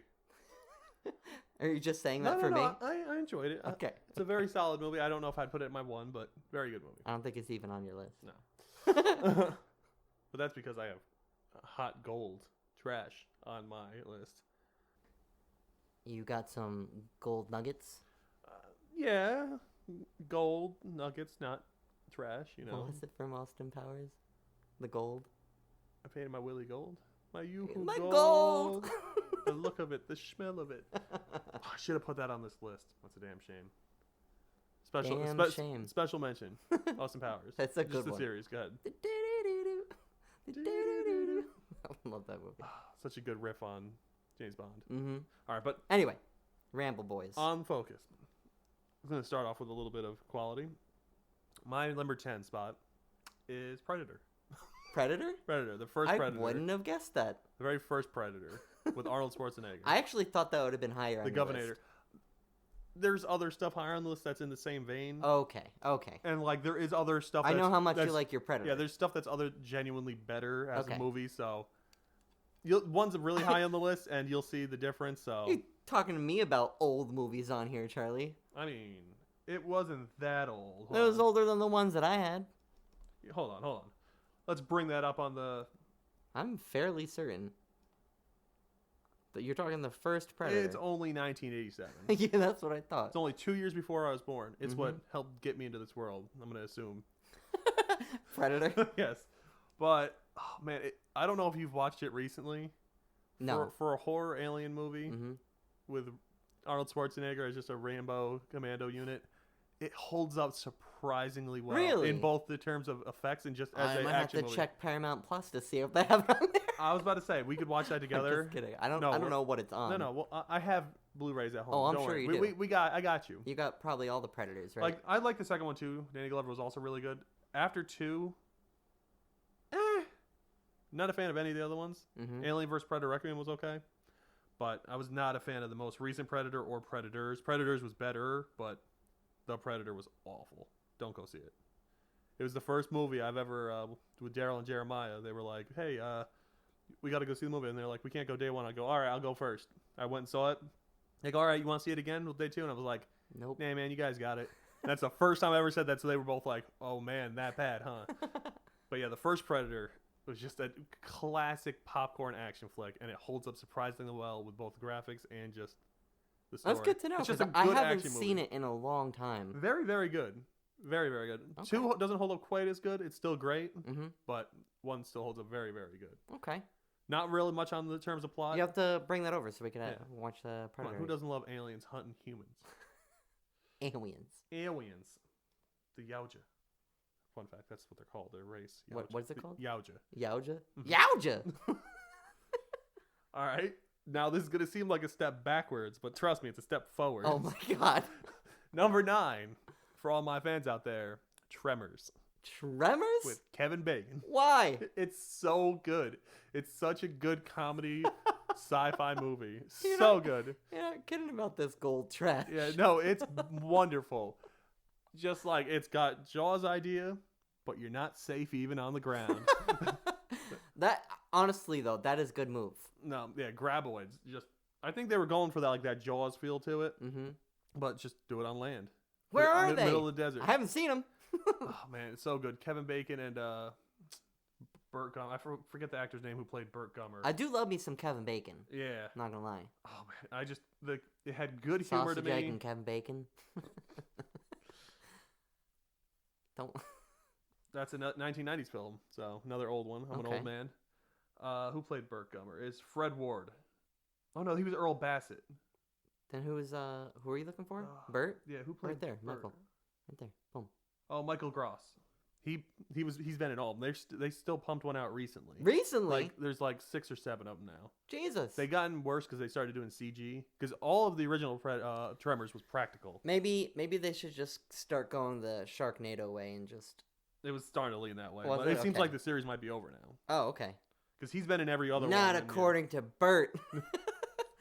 But oh man, I don't know. It was I saw this movie when I was very young, and it locked me in with corny, cheesy monster movies. Damn. With bad act. Like it's- forever on. it wasn't even that bad. It was like entertaining. It's not as good as like Predator was. It's a good bad. It was a funny. It was a comedy horror, a comedy monster movie in the same vein Mm-hmm. as your Shaun of the Dead.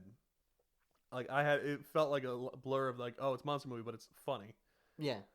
I can't stress if you haven't seen Tremors. Tremors 1, 2, and 3. Those are the ones you need to see.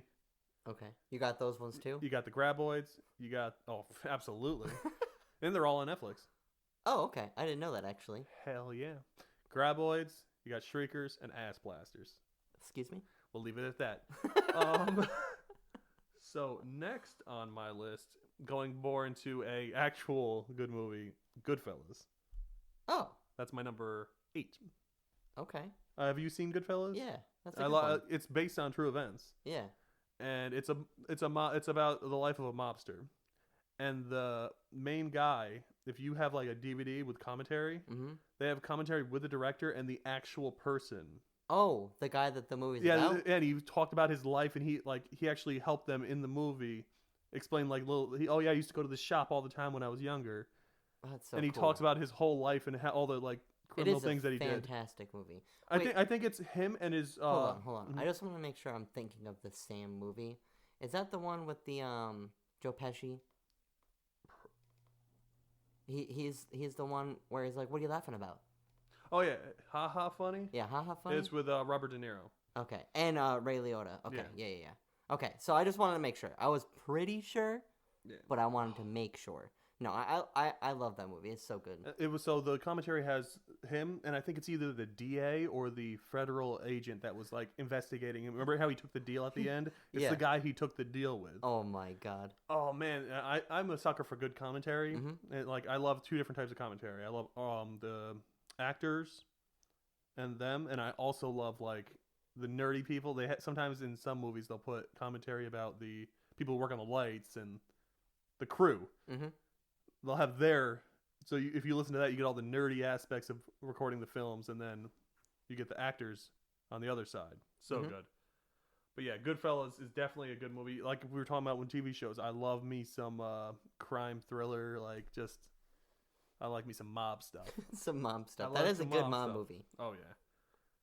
And going back down to the ridiculousness. What are we on now? Number 7. Number 7. Okay. Number 7. Oh, I should have put the next one at 7. So number 7 is Gremlins.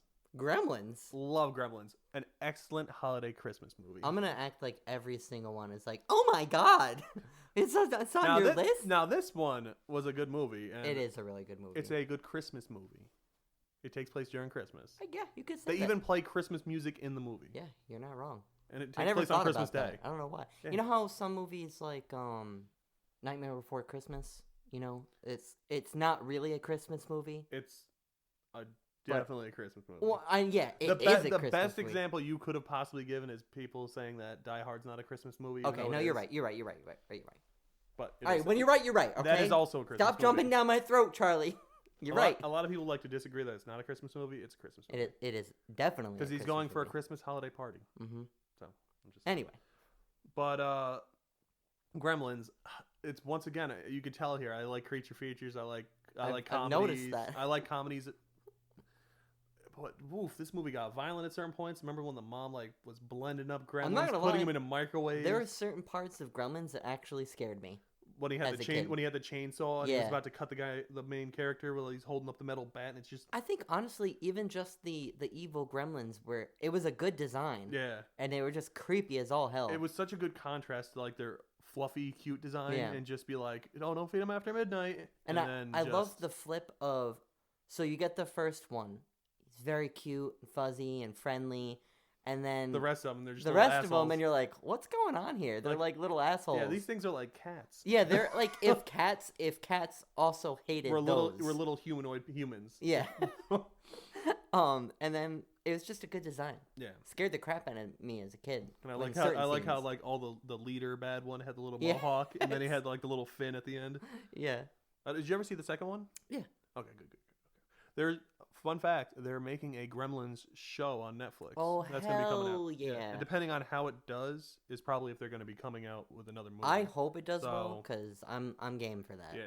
I think with the stuff nowadays, as long as they don't go cheesy with it, don't you look? This is a surprise. I'm just trying to get it. I can't. Even if I look at your top 10, it's all weird now. So All right, so we'll move on from Gremlins. okay. Now, a big miss, because that was number 7. This is number 6. Uh huh. Number 6 is 7. The movie's name. That took me a second. The name of the movie is called Seven, Yeah. and it's sometimes spelled on the box SE7EN. Yeah. So 7. 6 is 7. Yeah. You fucked up. Yeah, You I fucked could add up 7 there. as 7, but no, actually this works better. 6 is 7. No, you're okay. But That is a damn good movie. that was a What's in the really box? good- What's in the box? I say that all the time, and Every time I get that. no one understands it. There's a select few people that are like, "Hey," or it'll continue Really? it with They me. don't- It upsets me when I say, "What's in the box?" and they're like, "What are you talking That about?" upsets me that I didn't know that this was a thing that you had a problem with, and that upsets me. It happens way more often than I would like it to. That's a 95 film, isn't it? Yeah. So that starred the excellent Brad Pitt while he was very young, and Morgan Freeman. Kevin Spacey. For a classic, I'm like a couple weeks from retirement. I'm brand new on the force. Gwyneth You guys Paltrow. are together. But the plot of this movie is, I'm not going to say too much because it's such a ride. You got to experience it. You have to experience it. It is one of those things that's an experience. Yeah, Morgan Freeman is a couple weeks or months from retirement, and he's got to take on Brad Pitt as his junior detective who got freshly transferred over. And they bag this case that's just going to rock the city to the core. A couple bodies start showing up, all representing different sins of the 7 deadly sins. And it's just a crazy roller coaster. It like ramps up with the violence. It's perfect psychological thriller.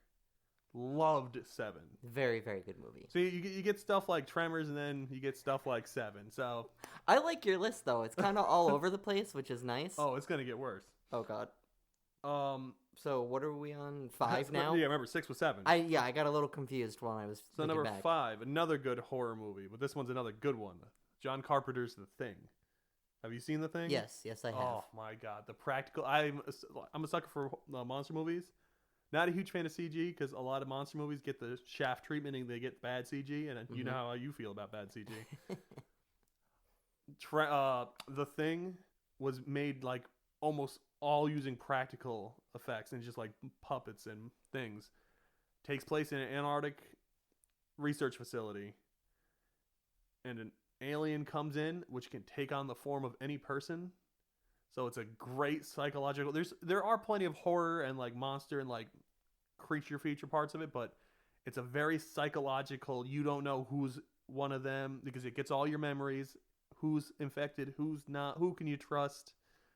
Them trying to figure it out. It's probably the best done monster movie / horror movie ever, in my opinion. It is really good. I don't know about ever, but it's up there. Better than 28 Days Later. my heart. But those are different. That you have like one monster thing for the Thing. 28 Days Later is more of a. No, it's because it also plays off the people are going at each other's throats. I get that because you had humans fighting humans at that point too. So it had both the monster aspect, the untrustworthy of the humanity not being able to trust itself. They kind of do have similar aspects. Yeah, they're done differently, but they're different, similar. You know what I'm trying to say here. They're similar in such different ways. Yeah. We'll move on from that. Oh my God, I could talk about that movie forever, but McCready. Now this one you might not have heard before. It's called The Raid The Raid 2. So I do know The Raid. The first one? Yeah. Or the second one? It's an Indonesian film. I know what they are, but are they different from each other? Yes, the first raid was it's a police officer battling his way up through the tower. Yes. Which I'm just saying it now. The Dredd movie stole that, and remember the Dredd movie I think it was Stallone when he's battling up the building. Yeah.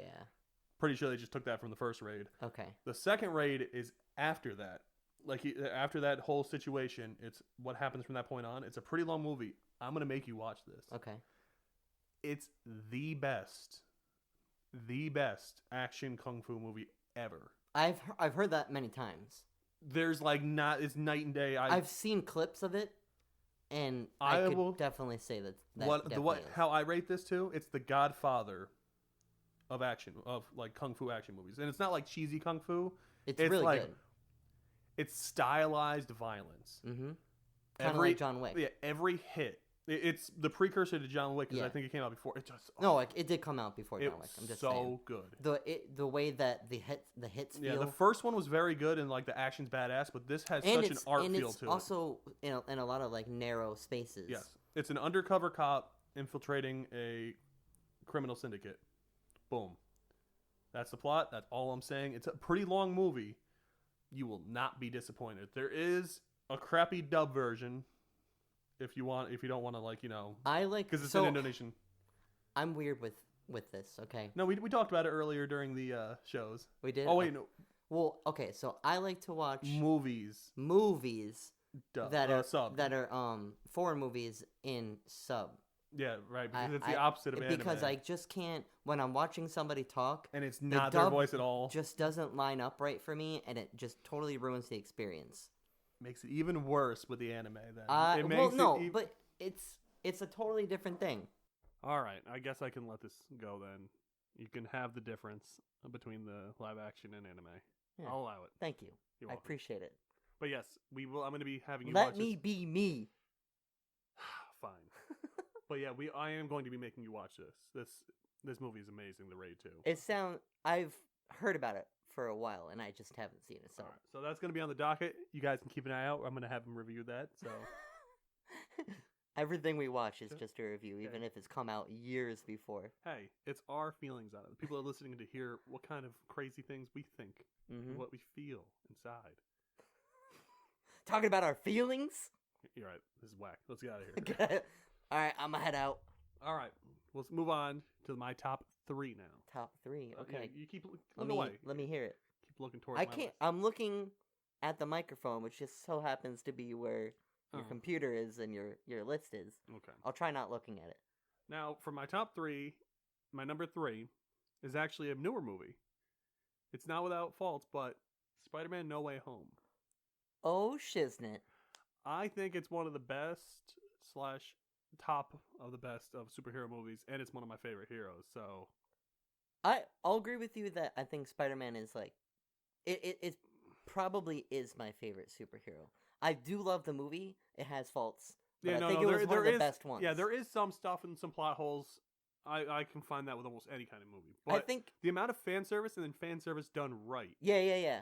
Because like the Star Wars. Also, series, remember spoilers. Yeah, spoilers. We're talking. I mean, we're we're gonna have some spoilers. I won't talk too much, so that way, if you haven't seen the movie, I'm not gonna be like, oh, this is the ending. But yeah, the way they do fan service in this is the right way. Like in Star Wars, the most recent Star Wars trilogy, the very last movie, they just tried to cram fan service into it. Like, hey, remember this reference? Remember that reference? Oh, look, and that's not how it didn't have it like pertaining to the plot at all. It's like mention, drop a name here, point out that there, cool. All fan service should be organic. And this fan service says in terms of fans, not anime style. So yes, but the way they were able to like bring all of the trilogy of movies, the Sam Raimi, the Tobey Maguire, the Andrew Garfield, and Tom Holland, all of their different storylines, how they're able to weave them together, fill out some stuff in it. Some of the characters didn't match up quite exactly. Like Green Goblin had some differences. Like he had that like little old man, like, oh, I don't know what's going on. But he was never like that in the first movie. Right. He was kind of a dickhead even then. He was mostly a dickhead. But this is Marvel trying their best to salvage stuff that was kind of a little janky in the first place. And speaking of salvage too, this got brought up in another podcast I was listening to with Brandon Sanderson, and I forget what his name is, but Dan something that he does it with. They brought up a good point for this movie specifically. It did the other 2 Spider-Man series even more justice because both, first off, they had seen a meme that like Spider-Man 3 Sam Raimi wasn't great, right? And then Andrew Garfield's didn't get a Spider-Man 3. Yeah. So Tom Holland was like, hey, do you guys want to be in my 3rd movie? And then they also kind of closed off some things. Yeah, some plot points. In those ones, and I thought that really kind of it wasn't just everything together. It wasn't just a hey look this happened. It's hey look this happened because in that last movie this didn't happen, so now it's happening now. So this character can feel like a redemption arc. Exactly. So and especially for the Andrew Garfield, and it expands because while I think be careful with the spoilers. You're right. While I think his movies were good, they weren't the best Spider-Man movies. The first one was actually, I went back and watched them. The first one was really good, actually. The very first Amazing Spider-Man. I love the second one. Andrew Garfield's amazing. Yeah, I think he plays really good Spider-Man. He plays a good Spider-Man. I don't like him as much as Tobey Maguire, as Peter Parker. I agree. Like Tobey Maguire played an excellent Peter Parker, but not a great Spider-Man. Andrew Garfield played a great Spider-Man, but not a great Peter Parker. Tom Holland. He does good at both. Yes. He's my perfect, like, in my mind, Peter Parker Spider-Man. Say Tom Holland's Spider-Man, I feel, is way dumber than the other 2. No, he's super smart. He's making his own Iron Man suit and stuff. No, when I say dumber, I mean he makes dumb decisions. Not really. Yeah, No, he makes some stupid decisions. they all make Like stupid decisions. mostly, They all make stupid decisions. No, I understand that. That is Spider-Man's kind of MO of just like kind of going with. He tries to do things that he thinks are the right way to do Okay, things. I'm sorry, but do you think taking 4 supervillains who are known to do bad things and then bringing them over into an apartment and then relying on them being a few of them were trapped and couldn't use their powers at all. So and then I'm not saying he's a bad person because he's he not. was doing the right thing. He the wrong always way. wants to do the right He's doing thing. the right thing the wrong way. There are other ways to go about it. Get off his back. It was a great movie. I love that movie. All right. Either way, like I know people will say like Batman: The Dark Knight is like the best movie ever, and that the Spider-Man's got plenty of little flaws in it and like stupid corny jokes and stuff. They got that in Batman also. Don't live on your high That's perch. true, yeah. Like I remember one part where a helicopter's flying through the city and the truck they shoot out of the wire. Batman? Yeah, in Batman. They're like, "Oh, that's not good." And then like a car explodes and they're like, "Oh, that's not good." And I'm like, that was the corniest stupid thing I've ever seen in my life. But yeah, superhero movies don't have the best track record, especially back in the day. Yeah, they're way better now. Yeah, for this one, I felt like it did so much justice to old movies, not just its own movie. It had multiple villains, which other movies couldn't do. And good villains. Yeah, they were able to set everything up and juggle everything perfectly. Yeah. Like, I want to see anyone else try to make these movies with how much they put into it. How do you feel about Ned's character arc? It's good because I guarantee, due to the events of the end of this movie, I bet you he's going to become one of the villains in a later movie. Because in the comic... Oh, we talked about this. Yeah. In the comic, Ned's character's way different. He was actually in an abusive relationship with Betty Brant, the chick he was in a relationship with in the second movie. Mm-hmm. The girl on the plane, Betty Brant, the one who does the news review. He was in an abusive relationship with her and became one of the Hobgoblin villains, I believe it was. That's so crazy to me. In this movie, like we said, won't go heavy in spoilers, but he goes, "Peter, I'm never going to become a villain for you, just so you know." And he's like, "Okay, cool." And then stuff happens at the end of the movie, and they could easily bring it down that path, and I would love to see it. I kind of would like to see that happen, but I also like Ned a lot. Yes. I like the actor who plays Ned. I like how he supports Spider-Man. And now it's, after the end of the movie, you're kind of like, oh, yeah, okay, maybe. No, and then a lot of people complain that this Spider-Man was kind of given everything, and he got a suit from Tony Stark. He did get a leg up, but that doesn't mean it was easy for him. And then in this movie, it leaves him perfectly in a place where he's starting from scratch. Like, he had to make his own suit. No one knows anything about him. Yeah. It's perfect. It leaves him in the spot where, like, the comic book Spider-Man would be. So, just perfect. And a wonderful follow-up on this, the way it was juggled so great, the director of this movie is the one that's going to be directing the new Fantastic Four. Marvel's Fantastic Four. Really? The guy who did all 3 Spider-Mans. I forget the director's name because I'm terrible. Hold on. I will bring that up because the man deserves credit for making an excellent movie, and he's going to be making the next Fantastic Four movie. And hopefully he can get it right. Yeah, because every single... I don't know how you fail a franchise as bad as you failed. The older Fantastic Four. Not the most recent one that came out. That one was still terrible. It was terrible, but the first one was passable, right? Like, it was alright, wasn't it? No, all of them were always terrible. I don't remember. I feel like it was such a long time ago. But I also didn't have anything to pull from, so I was like, this is alright. Nothing crazy. I wasn't really into superhero movies at that time, so... Are you looking at the director I'm trying now? to find the director, but... John Watts. Oh, yeah, he's amazing. Yeah, he's doing the Fantastic Four movies, and I trust that he could do it right. Mm-hmm. Like, the most recent remake had the best chance to be good, and then they fell off a cliff and did horrible with it. So, you guys got this. You're not going up against Munch. You could make a passable movie. Yeah. And if you guys can make... Well, now that they can take their time with this one, instead of just rushing out you said it was Sony at that time, right? The Fantastic Four, right? No, that's Fox. Fox. Fox. Sorry, I still am getting confused with all these names. I bet you are. It's so confusing. All right, but yes. Out of all, like, Marvel movies, I know people have their own opinion of Marvel movies. Mm-hmm. Spider-Man No Way Home was just excellent. And that was number 3. That was my number 3. What's your number 2?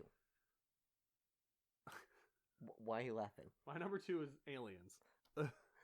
Why did I think this was going to be on here? Such a good movie. The second movie technically in the series. Not Alien. No, Alien and then Aliens. so goddamn good. Perfect blend of horror, action.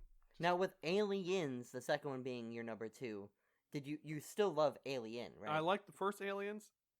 Or Alien. Alien was good. Aliens was the best. Alien 3 was hot garbage. Because it was just straight up boring. Alien Resurrection, Daryl, I'm sorry. I enjoyed it better than Alien 3. It was a hot garbage of a movie, but at least it was more violent and action-packed than 3 was. And then Prometheus was garbage, and Alien Covenant was okay. It was way better than Prometheus. I really wanted Prometheus to be good. Yep, you mentioned that earlier. Yeah, and it just didn't hit any of the marks for me, to be honest. But Aliens was like the perfect, just so many quotable lines, so much classic action. What's your favorite line? What's your favorite line from Aliens? Game over, man. They're coming out of the goddamn walls. I don't know. It's hard. There's so many great lines in that movie that they're all yelling them too. Yeah. 20 meters, man. They're in the room. A lot of them come from Hicks. Very good. The only man to ever be killed by a alien, a predator, and a Terminator. Wow. That's a prestigious award. He's got a prestigious death count. There we go. Yeah. But I've watched that movie since I was very young. I actually would sneak out of my room. My mom woke up one time hearing a woman cursing and got worried that someone was in our house. So she came rushing out, and I was watching Aliens, just Sigourney Weaver just cursing. One of my favorite actors. I love Sigourney Weaver. Oh man, I can't articulate how much I love this movie. I've watched this movie. This is probably the most watched movie I've ever watched. You're like frothing at the mouth right now. Yeah, I've watched this movie so many times. You know, I haven't seen it in a long time. I remember watching both. That's gonna be a shame when we have to watch it again. I know. You said that. Well, no, the thing is, I remember really enjoying the first 2. I really liked the first one. I can't remember the second one as much. Oh, that's gonna be even better then. I know, and I'm excited to go watch that one again. I remember watching it. I don't remember anything from the third one at all. Yeah, that was in prison where it was the dog alien. At the very beginning, it wasn't. Not kind of it was so one of those things. My brain goes, "You didn't like it? All right, throw it out." It was so unforgettable that, or it was so forgettable. Yeah, that it was just. There's no need for it to occupy space in your brain. There's so many movies we got to go back through and watch. Now, that was my number 2, and bringing up the quality a little bit here. My number 1 is way different than my number 2. It's Godfather 2. Oh shit, that is a classic movie for a lot of people. I loved Godfather 1, 2, and 3. As far as I'm concerned, it's one giant movie. I mean, yeah. I know a lot of people didn't like Godfather 3. They thought it was a big jump down, but it's still immaculate. You know what I think? It's not as good as the second one, but I think because number 2 is so good, the follow-up to that... It feels like a jump down, but it's still good, but it feels like they didn't cap it off on a higher note. I battled with 1 and 2. Which one I'd put? I think most people would say 2. Yeah, the first was just like a classic and like very well done, but 2 just brought it to that next level. So I'm gonna have to give it as my number 1 movie. Hell yeah, it is a really solid pick for your number 1. And honestly, I think it's a better pick for like your number 1 is a better pick than my number 1.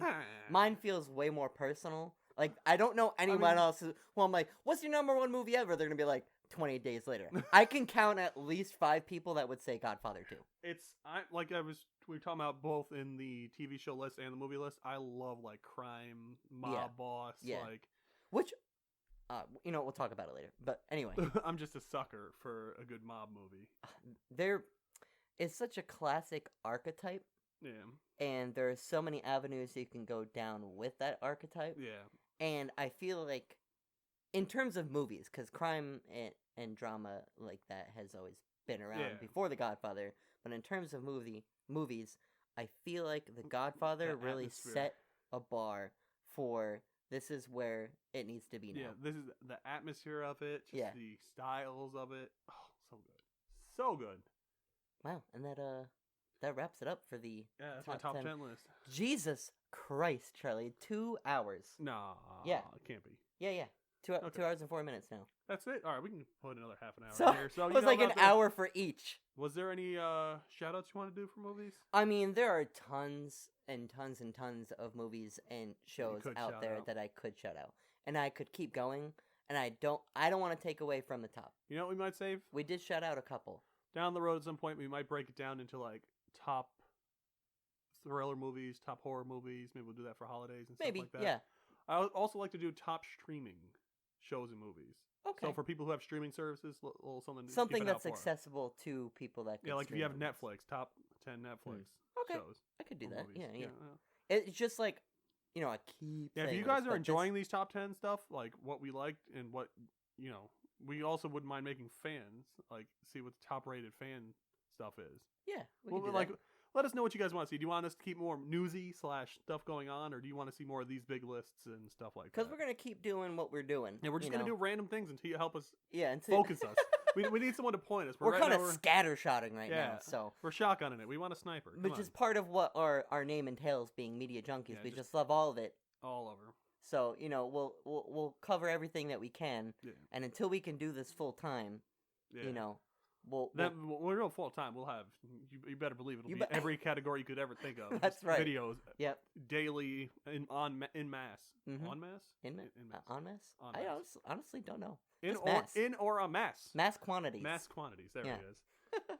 All right, but we think we rambled on long enough. For I one think this episode. has been just right. Yeah, just right. With that, though, I think we'll leave it there. We'll end on the same usual note. Go into the description. You'll find all of our socials there. If you want to, you can even contact us through email. We have that there. Email. We got the Twitter. If you want to be classy, Twitter, Facebook. We got pretty much all of it. all those things. Everything. You can reach out to us, talk to us, start a dialogue, Ask questions. ask questions, shout at us. If you have, tell us your favorite movie and Yeah, show. let us know. What's your number one? We appreciate it. Tell us. Yeah, please. Until next time, though. This has been Topadoes Media Junkies. This is Charlie. See ya. This is JJ. Bye. Okay, we're gone now.